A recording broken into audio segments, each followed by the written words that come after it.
wrestle? Seventh and I think 8th grade.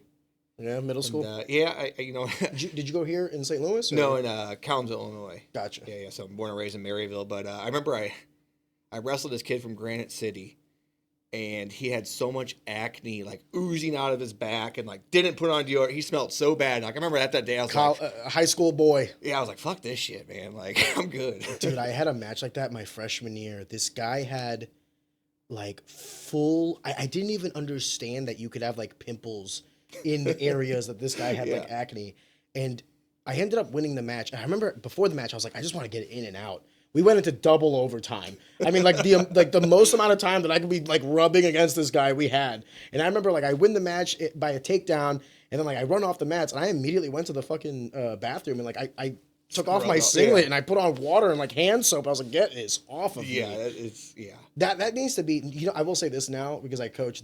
They're a lot more strict about skin. That's good. They might be a little too much though. 2000, 1999, not so much. Yeah, no, there was the Wild Wild West. I remember when I was in high school, it was like, that looks like staph. It's not staph. Okay, go out and wrestle. Yeah. Now it's like, you have a pimple. I think that's ringworm. Like, no, well, you need a doctor's note. You can't wrestle. It's like the pendulum swung too much. So it's like, hey, come on. But less staph. So I guess they're onto something. Dude, thank you for being on the podcast. No, I'm excited there still is a podcast after having both Dan Boyer and Jeremy Jinn back-to-back episodes. Dude, their episodes crushed. And I was like, I remember when I was doing it, I was like, I don't know if there's a whole lot of value here, but it's entertaining. I love them both. You've had like some of my favorite people back to back, like people I talk to all the time, like Lily, Boyer. You know, Boyer is such a... He's an interesting cat. He's an interesting cat, but he's such a loyal dude. Mm-hmm. And, you know, he came and did some work on my roof. And, you know, he's one of the hardest workers. My house flooded in 2022, I think. So right after my first stand-up fight series, which was like a huge success, like made all this money. I was like, oh, hell yeah, you know, let's go. This is amazing. 2 days later, big storm comes.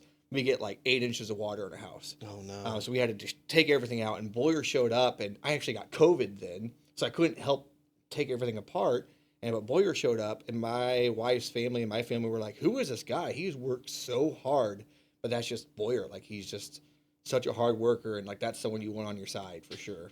When he came over to help with the roof, like, was he training at the gym? Like, did you already have a connection with him, or was that the start of your connection? You know, I knew Boyer. We met him sparring, so I used to train with Stump quite a bit, Chris Headley, and we just met Boyer one day sparring, and yeah, we just became friends. Gotcha. Yeah. When was it that you first opened up your gym? 2011. Wow, so it's been a minute. Yeah. So, well, I was 22 years old when I first opened it, and dude, balls.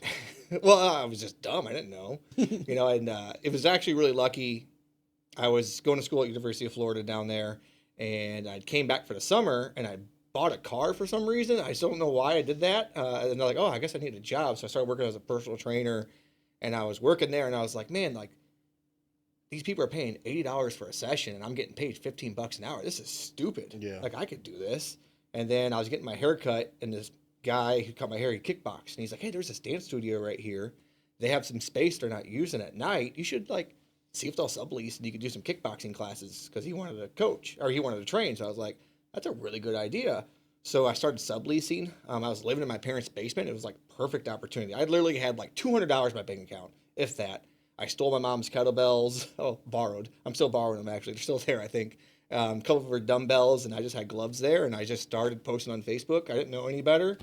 And my friends started showing up, and then I did a Groupon ad, and all these women started showing up. And I was like, okay, well, I thought I was going to be like training fighters, but at least these ladies are paying me, so that's a step. And I hired a business coach, and he told me, stick with the fitness kickboxing. That's where the money's going to be, and that's what we were until about COVID, and then I rebranded, and it's way better now. It's way more fun. I was going to ask you because a lot of the MMA gyms I know, like the cash cow or what really brings in the revenue is the jiu-jitsu program, specifically like the kids jiu-jitsu program. So like for you, you're a stand-up gym, like you're a Muay Thai gym. It's like you don't necessarily have that like grappling kids class, right? So I was going to ask you, how are the financials, not necessarily the numbers, but like, because fighters don't have money. You know what I mean? I remember when I was fighting, when I was coming up, dude, I was broke. I was living paycheck to paycheck. So like, if I could get a discount at a gym, or if I didn't have to pay, like that was the make it or break it for me, Yeah. you know? How do you kind of keep the lights on? Is it a numbers thing? Is it dedicating yourself to a certain demographic? Where's the business acumen for that? Yeah, so I was really lucky. Opening that gym when I did, I was able to figure out marketing and not have to pay rent. I was subleasing, so we were doing like a 60-40 split and negotiated that. And I was really lucky. I was able to learn this way. And then I hired this business coach. His name is Bedros Koulian. Probably heard of him. You heard those? People were making fun of him for a while. They were like these Navy SEAL boot camps for like fathers. It was all over online. Well, that's another side business of his. He owns like the Fit Body boot camp, and multi-millionaire. So instead of going to college, finishing college, I was like, man, I want to learn from this guy, right? And I just really dove into marketing, and I'm just really lucky I did that. But my gym now, I would say 90%, they just want to get in better shape. Yeah. And a lot of them want to be fighters. Then they get hit and they're like, oh, I'll just stick to the pads class. But I mean, it's my business has changed so many times, so it's kind of hard, like from 2011 to 2017, it was one thing, 17 and 19 is one thing. And now it's like full on Muay Thai, which if I would have done Muay Thai back then, it never would have worked. Yeah. Because just Muay Thai wasn't popular. No one really knew what it was. And, it all just kind of worked out, very luckily. Yeah. Well, it's also something to be said about like the marketing through the industry. So like cardio kickboxing or cardio boxing, like there's so many people that do that. So like you can kind of look at it one of two ways. You can either look at it as hyper competitive, or you can also look at it as like easy to enter a market because it's well known. Muay Thai, like cardio Muay Thai, I've never heard of that, right? Yeah. And the average person, we know what Muay Thai is. It's Yeah. a martial art.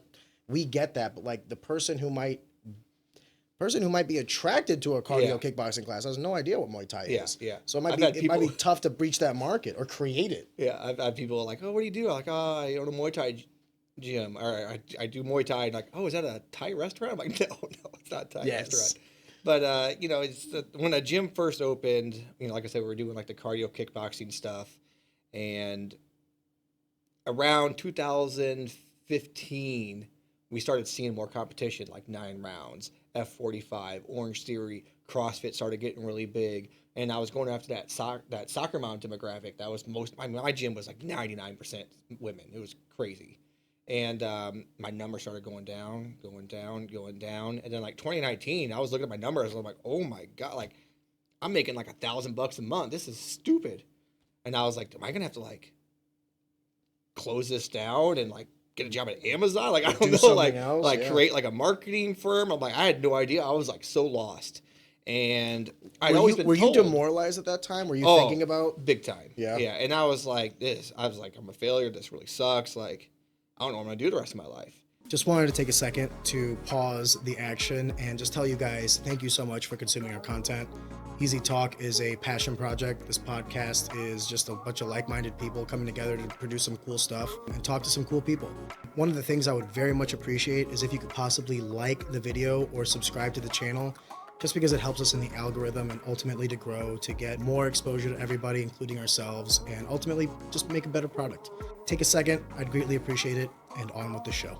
And I'd always been heard, fight gyms don't make money. Fight gyms don't make money. I used to train with Ricky Chambers. So he was a USA kickboxing champion. He fought with under Jim Boucher's cards and all that stuff. And he was the one that told me that, it's like, man, fight gyms don't make money. So I took that as gospel. And I got to the point where I was like, you know what? Let's try it. Let's rebrand. Let's do Maryville Muay Thai. Let's rebrand. What's the worst can happen? I'm going to close anyways at this rate. And it was perfect timing. After COVID, everyone was really excited to do stuff. Joe Rogan was popular. People were talking about Muay Thai. YouTube's, what was it? The Tiger Muay Thai was really popular with their series. The show they had. Well, I think what COVID really did more than anything was isolated people to home. So like they had nothing else they could do other than kind of expose themselves to media. Yeah. And media could be used for entertainment. It could be used for marketing. It could be used for all these other things. So like I know for myself, I was working from home and then I was basically watching that. That's when I really started watching podcasts. Yeah. Was because of COVID. Because I always read and I like audiobooks, but like I would do that during work, and then by the time I was done with work, like I wanted something different. You know what I mean? Like something a little bit more. I hate to say it this way, but like less educational, more entertainment. You know what I mean? So some of the podcasts I listened to were like what I would call like low brain podcasts, but they were entertaining. Now it's a little different, but what inundated me or what got me kind of exposed to that was COVID. Because before COVID, I really didn't have the time nor the inclination to like, because I had to physically go to work. So like 8 to 5, I was at an office, and then afterwards I would train. I didn't really have time for podcasts. Yeah. Now the nature of what I do is different because of COVID. It's changed a lot of people's work. Oh yeah. And I know everybody now is a consumer of some sort of media. At least everybody in my line of work and similar is a consumer of some sort of media. And it's not Netflix, it's not Amazon Prime, it's this audiobook or this podcast. Did you hear this podcast? So to your point, or series on YouTube, because I know like Heath Pedigo and all them, they started their jiu-jitsu series as well. It's just it's just like everyone took it as an opportunity to be like, you know what, we're stuck at home anyway, might as well do something now to like spur some attention or some notoriety or interest. And I think a lot of people ran with that shit. Tiger Muay Thai was another one. Yep. And I think COVID, either if your gym was already failing or business was already failing, it just kind of put out the inevitable. But I think the businesses that really took the time to reinvent themselves and kind of go in there and do some things really flourished, and that's me. Do you think some entrepreneurs use that as an excuse? Oh, yeah, for sure. Yeah. I thought so, too. I had a lot of friends that, like, I'm not going to lie. I want to be careful how I say this. I had a lot of friends who, like, started something that I was less than enthused about the idea, and then when it inevitably failed, I mean, 3 out of the 4 of them were like, it was COVID. Yeah, it was COVID. Like it would have worked, but I did it at the worst time. And I'm like, man, I know a lot of guys that flourished during COVID. And I was really lucky. Like the 2 months, because Illinois, they tried to shut us down for almost 3 months. Yeah. I think even 3. I don't even remember. It was like a blur. But my landlord didn't make us pay rent, so that was really lucky. I just really helped out quite a bit. So that I was very grateful for. But yeah, I mean, I took the time, reinvented my whole business, and it is flourishing. I opened up a second location now, but yeah, it's been good. Before we get to talking about the second location, let's take a step back. I do want to ask, when you made that transition to like the cardio kickboxing gym or the cardio, cardio kickboxing gym to like a fully fledged, like we're gonna do this for fighters, like a Muay Thai gym. How was the reception to it? Because we were just talking about earlier that like, fighters tend to be the ones with less discretionary income. Yeah. So how is it that you made something like that flourish? Like, can you go into a little bit of detail for me? Yeah. Well, I mean, the soccer moms that obviously didn't want to learn that stuff, they were going to leave anyways. That was the problem with that is like these members, they would do it for a month or 2 or 3, but they weren't in love with the sport. Yeah. Like I could like teach them a combination. Like this is why this is important. They didn't care. They just wanted to sweat. So I was okay with kind of ushering them out to get more people that really wanted to learn a sport. And, I spent a lot of money to learn how to market, and that's where that really came in play. And I could actually start making like cool advertisements, stuff that I thought, I would like to see. And I just replaced them really, really quickly. It just grew like 2020. I was having record numbers, and it just kept going up. And it's been, I don't know, man, it's been fun. Nice. Second location. Let me ask you 2 questions. First question, why? Why did you want to do a second location? Just money, like numbers? Are you trying to spread Muay Thai? What's the goal of a second location? Pretty much all of those. So during COVID, I had an apartment. I sold my house right before COVID because I was going to Thailand to go train. So I was like, all right, we're just going to get rid of this. Don't need that. So then I met my wife, and COVID happened. And we were like, hey, what are we going to do here? Because she was a nurse working the front lines. Like, that's when we didn't know what we were walking into. And she was like, I'd rather have you here. And I was like, all right, let's do it. So I just moved in with her because she had a house at the time and I was renting. So moved in with her, and I've been out in St. Peter's ever since. Yeah. And, I wanted a Muay Thai gym out there. She's always been like, we should open one out here. And that way you're a little bit closer and all that stuff. And then I started the fight promotion, which is a whole other story in itself. And I always need more fighters, so why not spread Muay Thai, make more money, be closer to home, 2 more days of the week, and really grow the sport. I'm just really passionate about Muay Thai, man. I don't know a lot about a lot of stuff, but I know marketing and I know Muay Thai. How old were you when you started training in Muay Thai? So kickboxing, I was 16. So I started Taekwondo when I was 11. kickboxing with Ronnie DeLeon. I don't know if you know Ronnie. So he was out of Trenton, Illinois. So I remember the reason I got into it was, one, I love Teenage Mutant Ninja Turtles. I love Power Rangers. And that's why I just always wanted to do it. So then when I was 16, I remember I was walking through Blockbuster, and you could see like the UFC tapes, and I wasn't old enough to rent them yet.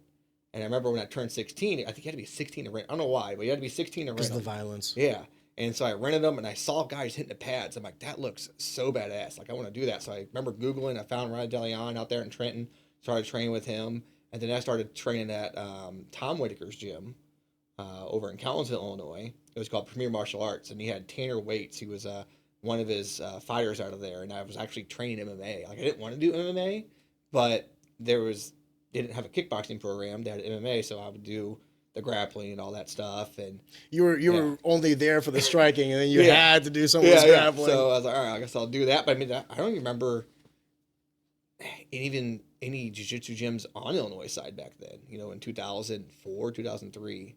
So I don't know too much of the Illinois side. I know that when I started coming up with CMAA, J.D. Amato was in the basement of a pizzeria, and Knogle and those guys like Jordan Dowdy and Sal Woods and all them, they kind of branched off because they all lived in Granite City, Illinois, and they were making the drive over across the river every day to come train. So they basically went out and did their own thing in Illinois. And it was kind of like, for me, when those early years, I hate to say it this way, like the only gym in Illinois that I knew was CMAA in Granite City. Yep. I was more inundated with the Missouri side, obviously, because I was like my own backyard and I was young. Mm-hmm. This is also something to say, and I hate doing it because it kind of ages me a little bit. But like, this was like 2011, 2012, 2013, where like, people had like Facebook and stuff like that. But social media today and social media back then, like, I hate to say it this way, social media back then was that. It was like a way for us to keep like our social circles kind of intact. Mm-hmm. Social media now is a Goliath of what it once was. Like, I remember MySpace, and just like people had like 200 friends because I was the 200 people they knew. Now it's like Twitter and Instagram. It's like people are followed by millions of people. It's like there's no way you know all these other people. It's expanded so vastly, and it's such a strong tool for marketing now. So I feel like if you're a fighter coming up now, you know how you had to do Google?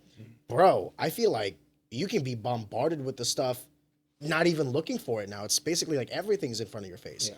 I don't know if that's a good or bad thing, but it's an educational thing. Well, it's good for me in marketing and gym. I bet. I fucking bet. We have a lot of paid ads that go out. People are like, man, I see your stuff everywhere. I'm like, perfect. Good. I'm getting my money's worth. Yep, absolutely. You focus a lot on marketing so early in this conversation, and I would be remiss to like not kind of dig into that. Yeah. Were you studying marketing when you were going to school, or like what was it? I was studying partying. I was at University of Florida. Finding out. Yeah, I was at University of Florida. There was the #1 party school at the time. We had just won the national championship. Tim Tebow was there. My 2 roommates were college football players for the Florida Gators. So you guys were going hard. Well, I mean, I'm not a big drinker, but we would go out. Yeah. It was a lot of fun. Did it before you went off to college, and then while you were at college? What did you think of college? When you're in high school, you're about to go to college. What were your thoughts? And then you're at college, and how much was that delta changed? Well, it's one of those things like, I don't know if you watch Gary Vee, but he talks about it all the time. Like, you're just taught you need to go to college. And that's just what I thought. I was like, all right, I have to go to college if I want to be successful. Even though my dad, high school dropout guy, I don't even know I guess he graduated. I don't even know. I just found that out the other day, so I'm not even going to say that. But high school, owns CarStar Auto Body. Kurt's CarStar changed to Maryville CarStar, and did very, very well for himself. Sold his business to my brother. So I could have went that route, but I didn't want to do the auto body shop stuff.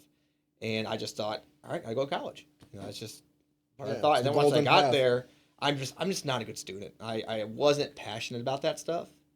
I was like, I didn't even make it to like the business classes. I was like doing college algebra, all that stuff, philosophy, and like I didn't care about it. So it was hard for me to like sit down and do the work. But like marketing, I love marketing. It's so fun because I've always been artistic. I like high school. I grew up like making cool videos, editing photos on Photoshop, taking photos. I've always been kind of artistic that way, and I think that's like transfers to my Muay Thai. Like I want to be very beautiful and like look, visibly, appealing. Yeah, it's the part where the arts come into martial arts. And when I was a fighter, I never really understood that. But then when I started coaching a little bit more, then than I was fighting, or at least the guys like underneath me, I realized that it was an art because like whenever I would start to see them, I think every coach has this like epiphanous moment where like you see them going from, you know, labored movements to more technical. You can see that the body and that they're starting to understand the technique, and you're like, aha, like he's starting to get it or she's starting to get it. And that's, it took me a while, but then it really resonated with me, the arts part of martial arts. Um, I have to somewhat agree with you with regards to university, because I always looked at university as like, I have to do this. For me, it was a little different because my mom, when she passed, like the one thing she wanted me and Andy to do was get our education. So like, I hate to say it this way. I've said it before, but I'll say it again. If my mom was still alive, I don't think I would have gone to college. I don't think I would have gotten through college for sure. I may have gone to college, but I don't think I would have gotten through it. So I hate to say it that way, but like if it wasn't for my mom's and her legacy, I don't know if I would have done it.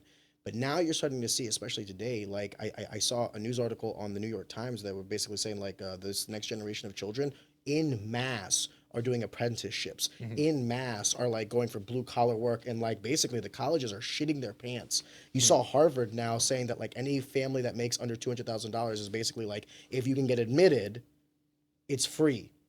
Why would you do that? Because you have to keep those numbers up to a certain level. And if people are not, I mean, a lot of times these universities they're supplemented with endowments and the Pell Grant system, the Department of Education. It's the only reason a lot of these universities can continue to increase tuition prices, because it's an artificial market.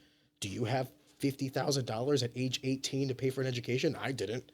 So how did I pay for it? Because someone else was willing to loan me the money. So you're creating the demand. So you're going to obfuscate and accelerate the supply.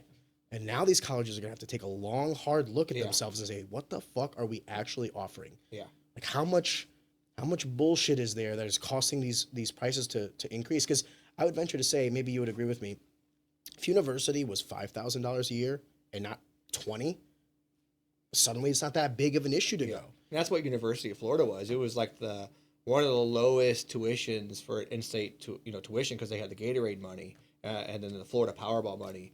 And that was like one of the big reasons, go there, because you could get in-state tuition after you're there for 2 years. And I mean, so there is some colleges that are, great for that, but there's other ones that aren't. The reason I went to UMSL because it was $11,000 a year, and I was like, cool, I can afford that with the Bright Flight and the Pell Grants. Like I want to be careful how I say this. Like the grant system is good because it allows for people to go to college. That is the pro. The con in that is now the colleges know. Imagine you're at a car dealership and you know that every person that walks through, if they make under a certain amount of money, can buy whatever car they want off the lot.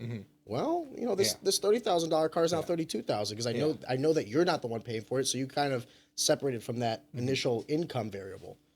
I just don't think it's healthy. I also don't think it's healthy that these kids can't fucking file bankruptcy on student loan debt. That is wild to me. That's the one debt that you take to your grave. Really? There are some things like, if you make payments for like 20 years straight, and like there's like some caveats and loopholes, but like it's so unnecessary, the system that's in place for that. And it goes back to like my original thing of, what is education? Like, are we trying to create a workforce that will, kind of change the trajectory of America and make us more brighter and prosperous as a society? Or are we just using education and financializing it just like we financialized every other fucking industry, from healthcare to law to, okay, now education as well? It's like, at what point are we going to stop trying to squeeze the profitability out of every little thing and just say like some things should be innocent and pure? And I think education should be. But I'm also not a teacher, not a dean. I'm not in education. So maybe, someone can come on here and tell me to eat shit. But I will say this. Out of all the people that I cannot get on a podcast, I cannot get a single principal, administrator, teacher in. They'll come on if they're retired, but I'm not, no offense, I'm not interested in talking to you if you're retired. I want to talk to the people that are in the shit. Not a single person will, because they just don't want to risk it. And that's so wild to me. That's makes so sense, wild though. to me. Yeah, it makes sense. I don't know. I guess the reason I brought that up was, you're clearly an individual with a certain level of success, right? And you're the only gym owner that I know that has 2 gyms. Like, everybody else has stuck to one gym. And I think that there's a lot of reasons for that, logistics and all these other things. But, I mean, to own 1 gym is impressive. To own 2 is immensely impressive. You also hit the nail on the head when you said something about how you wanted to start, or when you started stand-up fight series, you needed fighters. And I think that's a variable that a lot of promotions kind of undervalue. Shamrock does it, and they also have the Finney's gym, right? So like if you look at any Shamrock card, you might see 2 to 3 Finney's guys on any and every card. And that I don't think that's it works both ways, right? So like you're developing the fighters that will then be the labor source for your promotion, and also your promotion is an excellent source of marketing for the gym. It's like, hey, you could take in these guys and girls that maybe just start with the cardio kickboxing, but then they see the fighters training. Forgive me. Then they see the fighters training, and they're like, oh well, I wanted to hit the bag, but that looks cool. And then you can come in there and be like, oh really? You're interested in possibly doing this? Well, just so you know, we have Stand Up Fight Series. It's direct contact with us. If you ever want to compete, you would be talking to me, and I'm your coach and also the gym owner. It makes that transition from hobbyist to participant that much easier. Absolutely, and it gives them, a sense of like real when they're training next to the fighters. Like even if they don't want to fight, and they're sitting there training next to the fighters, because I have people that in my fight team that train with us that they spar and they train, but they don't want to fight, But training with them, it gives them that, that outlet, and like it makes them feel cool, and like they can go to the fights and you get an adrenaline dump watching your friends fight too. You're still on the team. Yeah, absolutely. On a football team, you got 11 starters. Or not, 11 starters, like on offense and defense. You still need the guys in the back, like helping Practice warm squad, up. Yeah, everything else. It takes a community. It takes a village, so to speak. There's no such thing as like a fighter who quote unquote made it on his own. And yes, there's the coaching staff, but there's more importantly, in my opinion, the training partners. Yeah.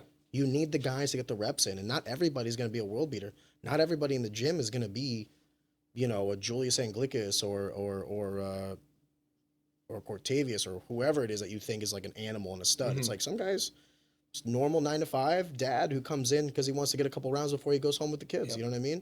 And that's okay. Yeah, and that's something I'm really happy about my gym is, one, everyone's amazing. Like my members are great, never have any drama, never have any issues. And we also have guys from all different backgrounds. I got Taekwondo, guys that, fought for Team USA. We got boxers, we've got wrestlers, we got everything under house. Like we don't have to go other places to spar. We got all the looks we need, and we got really high level guys. And it's been a lot of fun, man. Like just switching from the cardio boxing to doing what I want to do. It's been so much fun. And I was getting so burnt out of like the cardio classes. And I did the math one day of how many classes I taught. And I was like, oh my God, it's a crazy number. But to do what I actually love, I mean, it's so fun. Like I never wake up and be like, oh, I have to go to work. Like it's always fun. In the pie chart of like the work that you put in, what would you say is the amount of time you put into like Stand Up Fight Series and then the gym? And I'm sure you have other things too. So like I'm just keeping it strictly to like the martial arts. So I'm at the gyms. I do 24 hours at the gyms in a week. So I've got a pretty good workload throughout the week. And that's 7 days a week or work week? I work 5 days. Okay, so work week. Yeah. And then, marketing stuff. Like I might spend 1 or 2 days in a month, putting my ads together and that's it. But the Stand Up Fight Series, my wife always says, she loves the fights, but she hates when they come around because like I'm just so like zoned in on them. Because I mean, there's a lot of small pieces. It's for the women out there. Imagine planning 4 weddings in a year. That's essentially what I do. It's not easy and it's stressful, and especially like some of my fighters are so hard to match up, and I want to get these kids fight so bad, and and that's probably what takes the most time is matching. But this card's been so easy. I have 19 fights matched. Yeah. Wait, what? Yeah, we have 19. So yeah. That's insane. It is insane. But you know what? Whatever. I'll pay the extra fee to the state. We're gonna have a couple drop anyways. It's just the nature happens. of the game.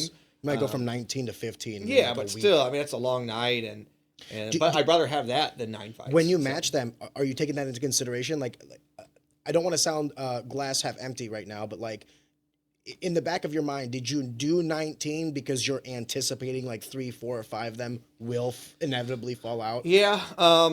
Just as my gym's growing, I've got so many fighters now, man. Like on this card, 10 guys are my fights. No shit. My fighters, yeah. God bless. So we have 10 guys fighting for my gyms. Half the card. Yeah, 2 from All Saints, and then the other 8 from Maryville, and so that that makes it easy. And I know my guys, we don't pull out. Like I've never had someone get hurt.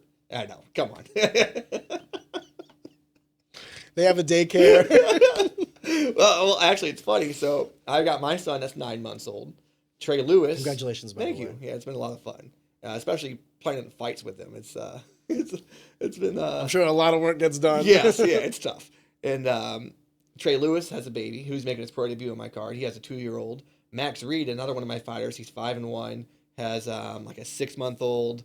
So we have a lot of guys that are having kids. So it's like, all right, these are going to be like their training partners because, like, doing martial arts, these guys are in it for their life. Like, whether they continue fighting or want to start coaching down the road at my gym, they're going to be in it forever. And it's going to be cool to see our kids come up, and I'm really excited. Big Mike has his daughter. So, it's really exciting. The second generation. We're seeing the generation coming up. So it's been really one of the greatest joys I ever have now is so my daughter is getting to that age. She's 2.5. She's getting to that age where, like, we can have like toddler conversations. Yeah. But she came to a wrestling match one day and she was like watching the girls wrestle and she was like, whoa, So now when I come home, she's like, Daddy, let's wrestle. Let's wrestle. Like, yes. And I'm gonna tell you right now, brother, I'm like, fuck yeah, we're wrestling. Oh, it's so good for my soul. I'm like, whether she ever wants to do it in her life, whatever. I just love that I'm very passionate about very few things in this world. And to see my daughter kind of interested in some of the things that I'm passionate about, just makes me happy. I want my daughter to chart whatever path she wants. Mm-hmm. Ultimately, that's what she'll do. Maybe she wants to be a cheerleader. Maybe she doesn't want to be this, that, or the other. Whatever you want to do. But I would be lying to you if I said that, like, yeah, I mean, I hope she does want to wrestle. I don't know if I ever want her to fight, because if she chose to fight and didn't have to fight, I'm fine with that. Yeah. But I want her to kind of have the similar avenue that I had, where I was like, I never needed the money. Yeah. It was purely about passion and the love of the sport. Mm-hmm. If she wants to do that, I'm fine with it. But if she also didn't want to fight but just wanted to train, I'd be more fine with that. Yeah. Maybe if I had a son, it'd be different. But just having that, I feel like I'm passing on a torch or a baton. And as a coach, I feel like I'm doing that all the time, but with other people's kids, which, don't get me wrong, I love them as well. They're great kids. However, I don't care what anybody says. It's not like your own blood. No. And my wife's always like, well, what if he doesn't want to do Muay Thai? I'm like, what? What did you say? But why wouldn't he want to do? It's so awesome. Yeah, no, I mean, he's going to be surrounded by it. So, I mean, if he chooses to do it, which he will. Do you want him to? Absolutely. Yeah. I mean, martial arts, it teaches you so much about life, and not just fighting. You were saying earlier that your father, though he didn't necessarily have like the proper education, did very well for himself in entrepreneurship, specifically the automotive industry. And then ultimately then sold that to your brother. Correct. Kind of passing on the torch generationally. Yep. Is there any part of you that looks at your son and says to you, like you say to yourself, maybe one day all this that you make, the gyms, the promotions, all this, maybe this is something you're passing on to him? Yeah, absolutely. But I also know, like, it's got to be something he wants to do. Yeah. Because I grew up working at my dad's auto body shop from like age 13, all the way to high school. I did vocational classes in high school. So I got out half day and went to go work at my dad's shop. It was pretty cool. But I just knew I didn't want anything to do with it. So. But for your brother, it did. Yeah. My brother loved it. Yeah. And I think that's actually like maybe for the best. Yeah. Kind of God works in mysterious ways. Yeah. That like imagine both of you want a piece of this pie, and that gets awkward quick. Yeah. Ultimately, you decided to chart your own path, and it worked out for you as well. That's kind of why I bring that up. Like, first of all, do you want more kids? Depending on the day, how much sleep we get. Yeah. So we were trying for a long time to have Ridge, and we had a miscarriage, and it hit us really hard, and that's something that people don't talk about a lot. It happens way more. So sorry. Yeah, and it happens way more than people realize, and my wife wanted a baby so bad, and it just broke my heart. Seeing her struggle with that, and she just wanted to be a mom so bad, like that's what she felt like she was here for. And then on our first wedding anniversary, I heard her scream. I'm like, what the hell? Oh my God. So I'm like running. I'm like, what's going on? And she had her pregnancy test. It was positive for the second time, because we didn't think it was going to happen again. And we're like, oh my God. And now we call him our little miracle baby. And we've talked about adopting. We were talking about adopting when we thought we weren't going to be able to have kids. And she prayed, to God and talking to her grandma. And she's like, if you give me this baby, like, we'll still adopt, we'll do this and all that. So I think maybe down the road, I don't know. we'll see. Well, it's also still early because you only have a 9-month-old. Yeah. It was more of like, by the way, forgive me because I didn't know about the circumstances. I guess the only reason I ask is because, you know, some people know they want to be fathers or parents in general, and some people don't. Like for me and my brother, for instance, we're complete opposites. Like ever since I was 13, I was like, I want to be a dad. I want to have kids. I want to have as many kids as I can have. You know what I mean? And then my brother doesn't want kids at all. Yeah. And see, I always told her, I said, I'm fine either way. I was 36 at the time. I was like, if we have one, amazing. I know I'll be a great dad. If we don't have one, I'll be able to live my life. And we can always, like I said, I'm fine with adopted. And, you know, if that's the route we have to go, then that's our story. That's fine. But I was fine either way. But she knew she wanted to be a mom. And is she same age, older, younger? I got myself a cougar. Yeah, she's a little bit older. Hey, listen. God bless. You know what I mean? Look, every child's a blessing. When I asked that question, I was more like, hold on, before she kills me, she's only like a year and a half older. Hey, I'm a cougar. I'm an Afton alum. No, the only reason I bring that up is, you know, I have more friends that have trouble with fertility than don't. Yeah. And it is... It's not talked about either. Well, it is in closed rooms. Yeah, Because the problem is, it's like... It's just a very sensitive discussion for both, right? So think about it and it could also be a cultural thing, because I don't know... What is your ethnicity? Are you just American? German, just American? Scottish, Welsh. Okay, so a mutt. Yeah. Well, my wife and I are both Albanians, and it's like, it's still kind of culturally like the woman needs to bear children for the man. And some of the Albanian people we know, like I've heard an Albanian woman say, like, if I can't have kids, like he can leave me. Like I can't, like her mentality was like, my husband should leave me because I can't give him kids. Yeah. And I was like, Jesus, that's a fucking rough way to look at that, you know?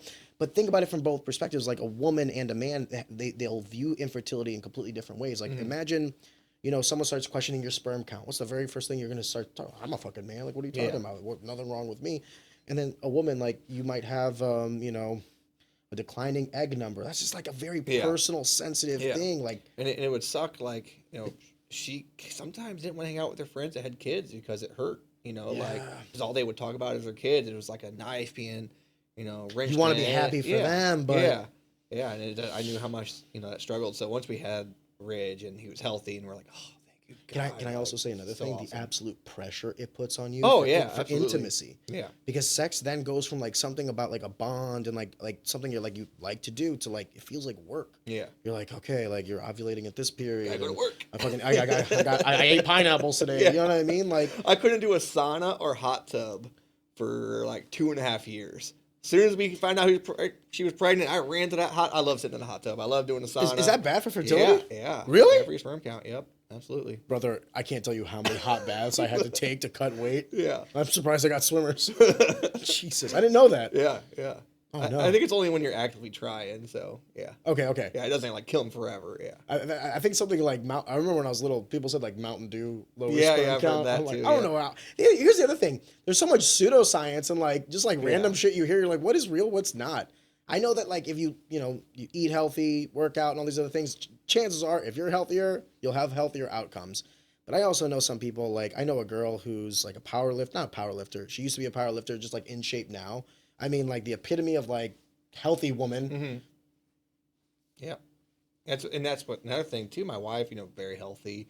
Then she see all these super unhealthy women getting pregnant. She'd be like, oh, maybe it's like, potato chips and soda. That's But you know what? I don't know if there's correlation, but when we got pregnant, when she got pregnant, she kind of just let go. She was like, you know what? I'm gonna stop stressing about it because we had a calendar, looking at everything. Just gonna, whatever happens, and we're just gonna stop freaking out about it. And once we started doing that, the next month she was pregnant. So I don't know if that's correlation or what, but yeah. The lady that I was telling you that said like if I can't give them a child, they went through IVF 3 times. They have 2 kids now. Wow. They have 2 kids now, but not through IVF. So IVF 1, 2, 3, fail. And then that's when she was like, oh my God, if I can't give him kids, like he's gonna leave me, and he should leave me. And then maybe like after 6 months, they just said, you know what? I remember they had the conversation like maybe we won't have kids. Kind of like what you were saying. Like if it doesn't happen, it doesn't happen. Boom, pregnant. Yep. And then Kid turns like 2, boom, pregnant again. It's just like, there it goes, 1, 2. Both boys, like they're both happy. Like all the prayers and dreams that they had. I think there's something to be said about like, it's tough to say though, because it's easy to say in hindsight. Once you have a kid, you go back and you go, oh, we shouldn't have stressed out that much. It's like, okay, good luck telling that to the people that are still trying to have kids. You know, it's like you make $1 million, you're like, oh, pick yourself up by your bootstraps. It's like, easy to you say, man. Yeah. So it's kind of one of those situations where it is a sensitive topic. I do agree that it's being spoken about more, but I also fear that I think that this is going to get worse before it gets better. Yeah. Because of economics, because of diet, because of lifestyle, because of, you know, the trajectory of society. And I can only say, and I'm sure you'll agree with this, I everything I do now is for her and hopefully more children that we'll have. But if we don't have any more children, then for her. You know what I mean? I could not imagine the kind of man I'd be today if I didn't have a kid. Yeah. And it doesn't have to be mine. You can adopt. You can do all these other things. But if you're not living past yourself, I think it stifles you. Maybe I'm wrong. Maybe I'm being like a little too like mushy gushy altruism. But like for me, I know that once it stopped being about my greed, what I wanted. Don't get me wrong, I still do that. I'm human. But now it's more about like, well, what am I going to leave behind? When I'm dead, what legacy will I have? You know, am I preparing my daughter, not just like monetarily, but like teaching her and all these other things? Absolutely. Like, because that's my most important job is being a dad. Yeah. Absolutely. I don't know, Dad. Do you think I'm fucking full of shit? No. I mean, like our kid, you know, he doesn't go to daycare. Like we want to watch him all day. Like, so my wife, you know, quit her job at the hospital. Now she works, you know, twice a week doing aesthetic nursing, which she loves. So it's awesome. She's getting to do what she wants to do, but also still gets to watch Ridge full time. And God bless. And we just hired a financial advisor. So now we're doing more investments and doing CDs. And so we're like leveling up as, you know, grown-ups finally. Yeah, it's awesome. You're a unit. Yep. You're a team. Yep. What was that transition like from, you know, fighting competitor? First of all, because you used to compete, and so did I. What was the catalyst for you deciding competition was no longer your avenue? Oh, it was easy. My knee dislocated for the 4th time. And so if you don't know what that means, it's your kneecap literally slides over to the side, and it stays there. And I had to get an ambulance, come pick you up, put it back in. And the first time it happened, I was in 7th grade. I was playing crab soccer. So, like, you're on your hands and your feet. She's laughing, but it's through. Hey, it's a real sport. Dramatic story. It's a real sport. And, Olympics 2028. But they had these huge, like, blow-up ball that was, like, this tall. And I went to go kick it like this. And my leg went that way and my knee popped out. And I was like, oh, shit, like. So they called my dad, and they're like, hey, should we call an ambulance? Were you freaking out? Was it painful? Oh, God, yeah. And then I remember the PE teacher, like, took a jacket and, like, covered my knee because all the kids were, like, disgusted by it. So they called my parents, like, hey, should we call an ambulance? And I'm like, yeah. And my dad's like, oh, we'll come up and grab him. I'm like, what? So my dad shows up with crutches. And I'm like, Dad. My dad looked at it and goes, oh, yeah, call the ambulance. I'm like, thanks, Dad. Like, I've been laying here for 15 minutes. And Good job, Dad. Yeah. So then, you know, they didn't have me do physical therapy. Not really. Maybe one session. So they just popped it back in and said, all right, kid. Yeah, pretty much. Happened again. I was playing ice hockey. Happened again. Well, did they tell you, like, when they popped it back in, did they say, hey, be light on it for a while? I mean, you had to. I mean, you're in a big leg brace and all that stuff. So they took care of you at least. Yeah, but they didn't really have me do physical therapy. I don't even know if I went once, honestly. It happened again. So, like, all right, well, do some physical therapy. Did a couple sessions of physical therapy. Happened a 3rd time. This is all within, like, the same year. Happened a 3rd time on my birthday, right? Playing hockey again.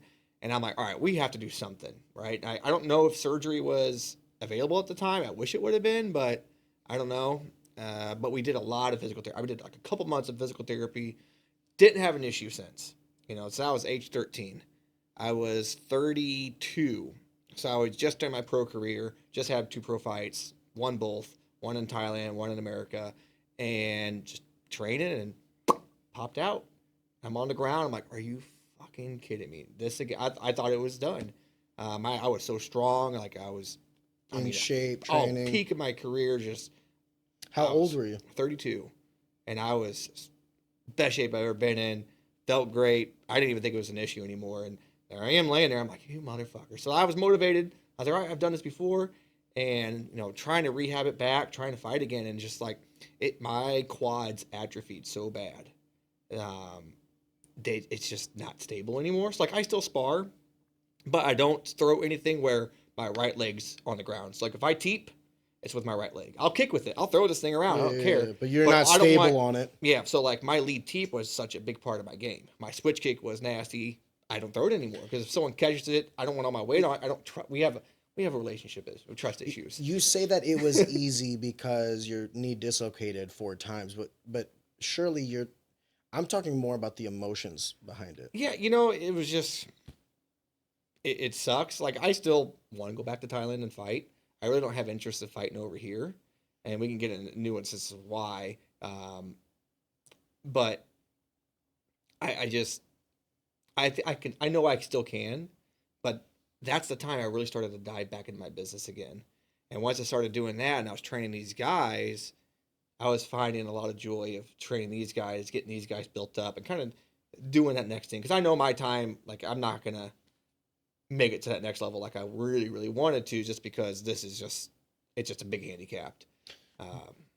Maybe this is an incorrect way to ask this, but forgive me, I don't know a better way. Do you think that maybe there was a correlation between the newfound success and because you're no longer pursuing this career in martial arts, you are now, for lack of a better term, you just have more free time, right? Like you're not spending 3-4 hours a day training. I was training about 6 hours a day. Okay, so now you have 6 hours a day that free up, and then there's also this correlation like, hey, in 2019, which 5 years ago, you're 37, so like near that time, the gym starts going up, right? It's like correlation or causation. It's like you have to start thinking, okay, for me, when I quit fighting, it was a tough pill to swallow, but what made it vastly easier was the fact that I had other things that I was working on. So like I still took that competitive mindset and I found different outlets. For sure. And if I didn't have that, like if I was fighting and just doing a 9-to-5, and then I'm done fighting and doing a 9-to-5, I'm telling you right now, I would have put a bullet through my head. Yeah. I really would have. There's no way that I could have been able to make that transition. Luckily for me, I had done certain things in my life to align myself to where I could still compete in a different arena. Yeah. Right? But I know guys, this is all they fucking have. Yeah. And those are the ones that I worry about the most, to be completely frank with you. Because I think to myself, I want all the fighters to make as much money as they can so that when that day inevitably comes, they can have options. Yeah. Just at least options. But unfortunately, that just does not seem to be the case. Or, I mean, in NBA, NFL, NHL, like hockey, football, soccer, like any sport, you'll always have the guys that have to go pivot. The one thing that sucks though is all those other sports have avenues to like also get an education. You can get a hockey scholarship, you can get a soccer scholarship, you can get a basketball scholarship. So like you might also like, even though you don't make it to the highest level, maybe you get an education out of it. But fighting is one of those sports where it's like, dude, all right, thanks. Yeah. Enjoy your knees and your shoulders and your head trauma and have fun. But that being said though, I also know a lot of successful guys. Jesse, you, Adam Marburg, are like guys that used to fight and now are fucking crushing it. So like, I don't know, man. Maybe there's something to like the mental capacity of that as well. It is, but it's I'm lucky. I came from an entrepreneurial family. And my dad, my sister now owns her own law firm. My brother with the shop, and my dad was always like a kind of like a motivational speaker. So I was really lucky to kind of grow up in that realm. And I knew I didn't want to work for someone, and so that I guess I'm just lucky, that was my cards and I was able to figure that out. But like you said, a lot of these guys aren't. They're not going to figure it out. I don't know. They think they're going to be making hundreds of thousands of dollars and they're not. And that's going to be a hard pill to swallow for them. Or even if they are. Yeah. And they don't know what to do with that money. And okay, let's say you make $100,000 from one fight. Okay. Okay. Yeah. What now? Yeah. Congratulations. Yeah. Yep. I just want them all to succeed in their own way, I guess. I don't know. I know, and I'm sure I don't know if you feel this way. Maybe you could tell me I'm wishful thinking. I just know how hard and how much time and how much I had to dedicate and sacrifice for that. That's why when Lily was on here and she was talking to me, she said a lot of the things that I thought and did. And I saw like a lot of myself in her, like when I was a little younger, because I actually don't know how old Lily is, but I'm pretty sure 27. Yeah, so I'm older than her, thank God.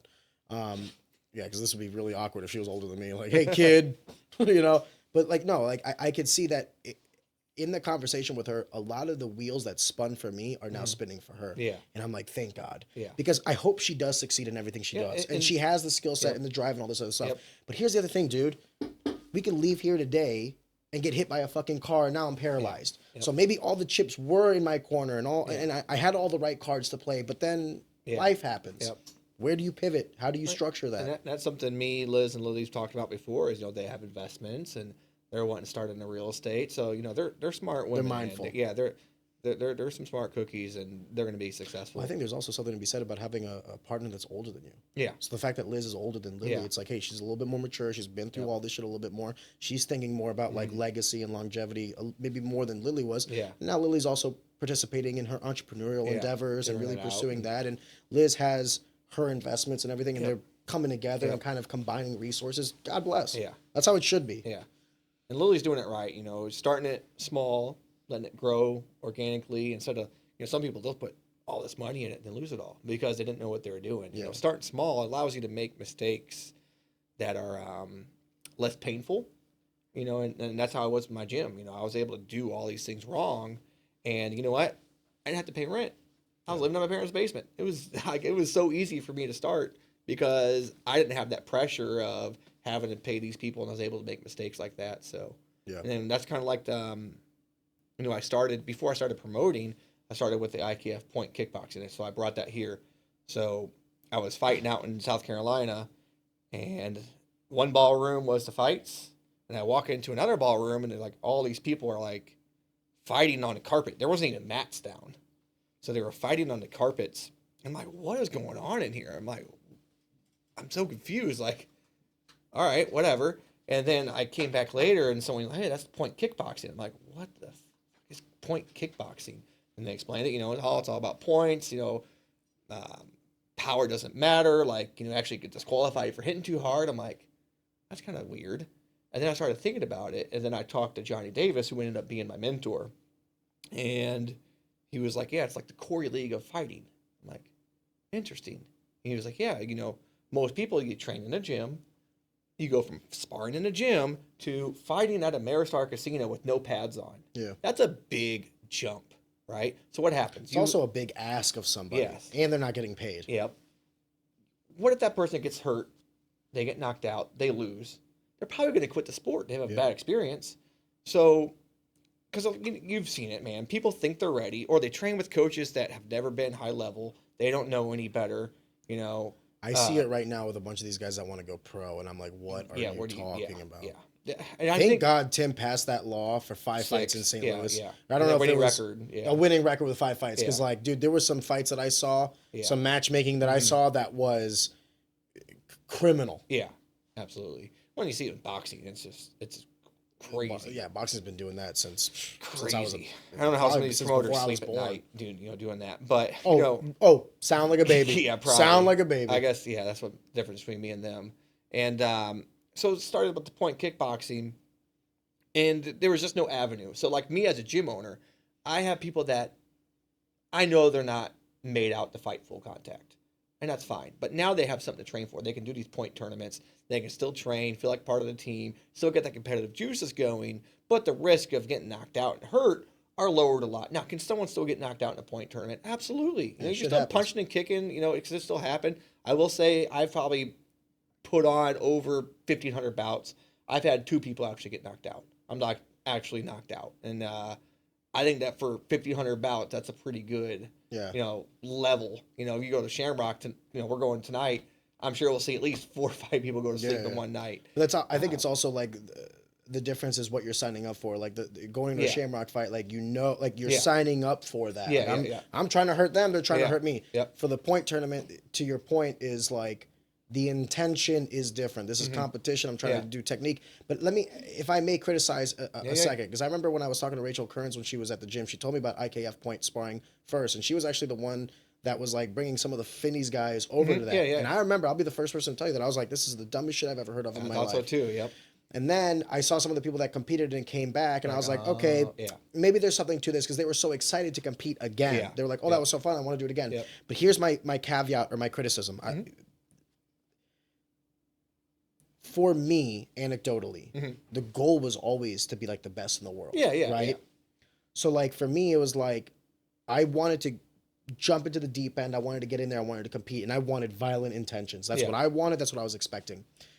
And I think that there's a correlation between my initial tendencies and then the success that I did have. Now, did I achieve the things I wanted to? No. So maybe there's a caveat there too, right? But that was always the goal. I was 10-0 as an amateur. I was crushing it. Like, let's fucking go, boys. You know what I mean? Do you think that in the endeavor that you're pursuing, if it is the IKF point system, or I even had the Lily on here with Waco and their point sparring, or not point sparring, but point fighting. Yeah. If you tell me that you're trying to instill technique onto individuals, I can understand that.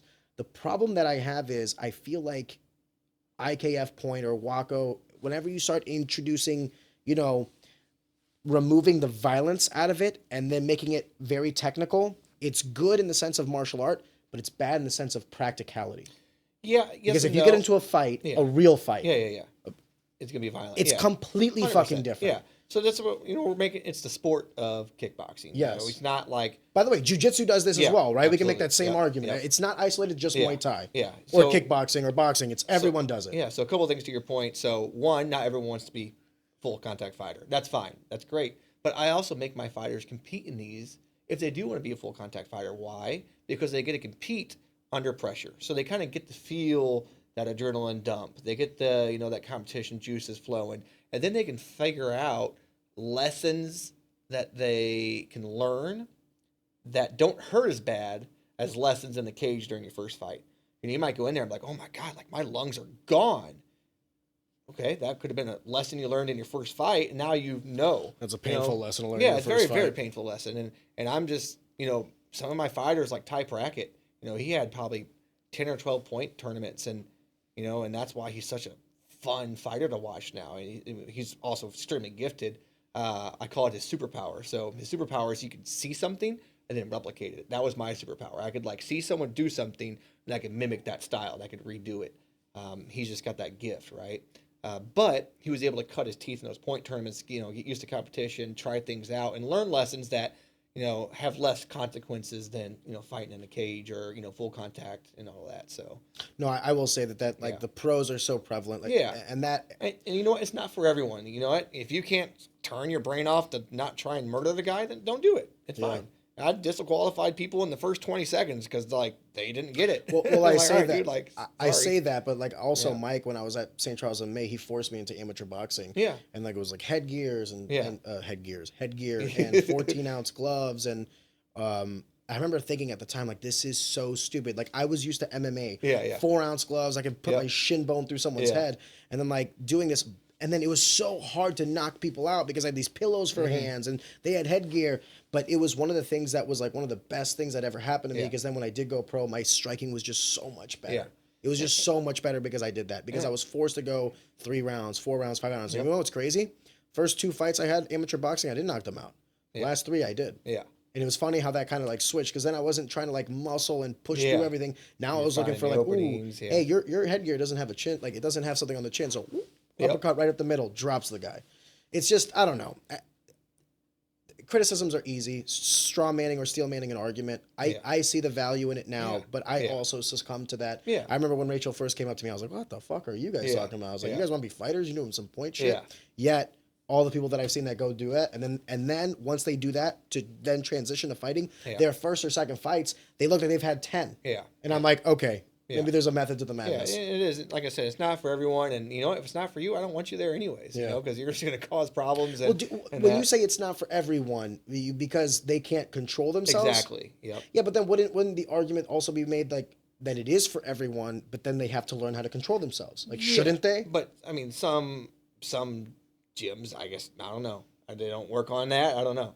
The way we spar, so when I was living in Thailand and training, you 30-40%, you can kick to the legs, body a little bit harder, but you're just touching up to the head. Now we'd clinch hard, but you're sparring, twice a day, 6 days a week. And then a lot of the Thais, they fight every other week, so you can't spar hard. And I noticed when I started sparring like that, I got better so much faster, because I was able to try things without trying to worried about getting destroyed, so you're able to try things, be able to control yourself. Destroyed meaning the physical repercussions, the stress of getting hurt was eliminated, so you could really focus on technique. Absolutely. I go back and forth on this all the time because I feel like the same mentality that makes me say I don't need hard sparring is because I sparred hard. Well, I also don't say we don't need hard sparring. Yeah. We'll still box hard. We'll clinch really hard. And then, coming up a fight, we might do some harder Thai sparring, but I mean, it's just so dangerous, and like, throwing knees and head kicks and like, you got to be smart about it too. But we definitely still spar hard. It's just not every day. Like I grew up boxing in Madison, Illinois, finished the hood.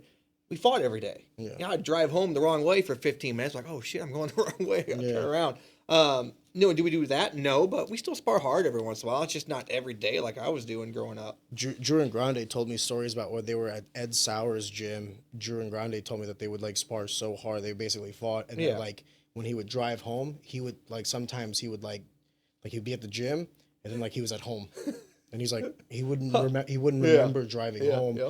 I remember Drew's telling me this, and I'm like, that is fucking scary, brother. Yeah. Mind you, I'm like a couple years younger than him, so like I'm coming up into the game, and I'm like, well, I remember driving home every time, so hopefully that doesn't happen. Yeah.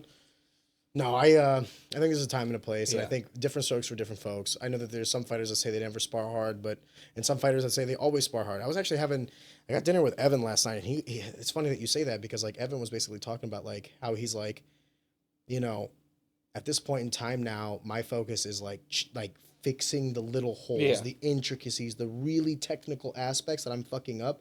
That's his goal now. And it took him, getting hurt in a sparring practice and like having to take some time off to really be like, okay, what are we doing now? Like, I know how to fight. I know I got that dog in me. I know that I'm tough and all these other things. And I think, there's a reason why he's in the UFC. There's a reason why he's successful. And I think his mental acuity is one of them. And I know me, I can go really, really fast and I can pull my punches. So like I can hit you. It looks like I'm hitting you hard, but I can pull it. I don't have to punch through it, so you can still get the speed in there. And like, like I said, we'll go hard to the legs and body and just kind of pull the shots to the head a little bit. But here's the problem too. I don't care how hard you go in sparring because the intentions are not violent. It's different. Yeah. And I tell everybody that I was like, you can go as hard as you want. When you're in the gym and you're sparring, even if you're sparring go as hard as you want, you're my friend and this isn't competition. So like, I'm not hitting you with the intention of like trying to like break your face. Absolutely. Then you go into a fight and it's completely different. And I don't care how much you spar, I don't care how much you train, a fight, you will never be able to mimic anything in the cage, in the gym, the way it'll be in the cage. Absolutely. Obviously you need to train to prepare yourself. I'm talking about the intensity. Yeah. There's no way you're going to duplicate that intensity and then not cause immense damage to both your brain and body. You were saying earlier that if you ever did come back, that you would want to fight in Thailand and not America. And then you were kind of scratching at the surface about like why that would be. Yeah. I have my thoughts, and I'm sure it has to do with the culture and how they treat Muay Thai over there, but am I far off? No, you're pretty close. So Muay Thai in America so there's two different types of Muay Thai in Thailand. There's stadium Muay Thai, which is 5-round Muay Thai. That's one I love. And then there's entertainment Muay Thai. So that's going to be like RWS, 1FC, Super Champ. Those are going to be 3-round Muay Thai. The scoring is so different. So like here in America, Muay Thai in America, Muay Thai in Thailand, 5-round. It's almost like, I always tell people, it's like comparing basketball to handball. Like handball, is that the one where like the Olympics, they have like the hoop with no backboard? I guess. You can't, I've never heard of handball. Okay, field hockey.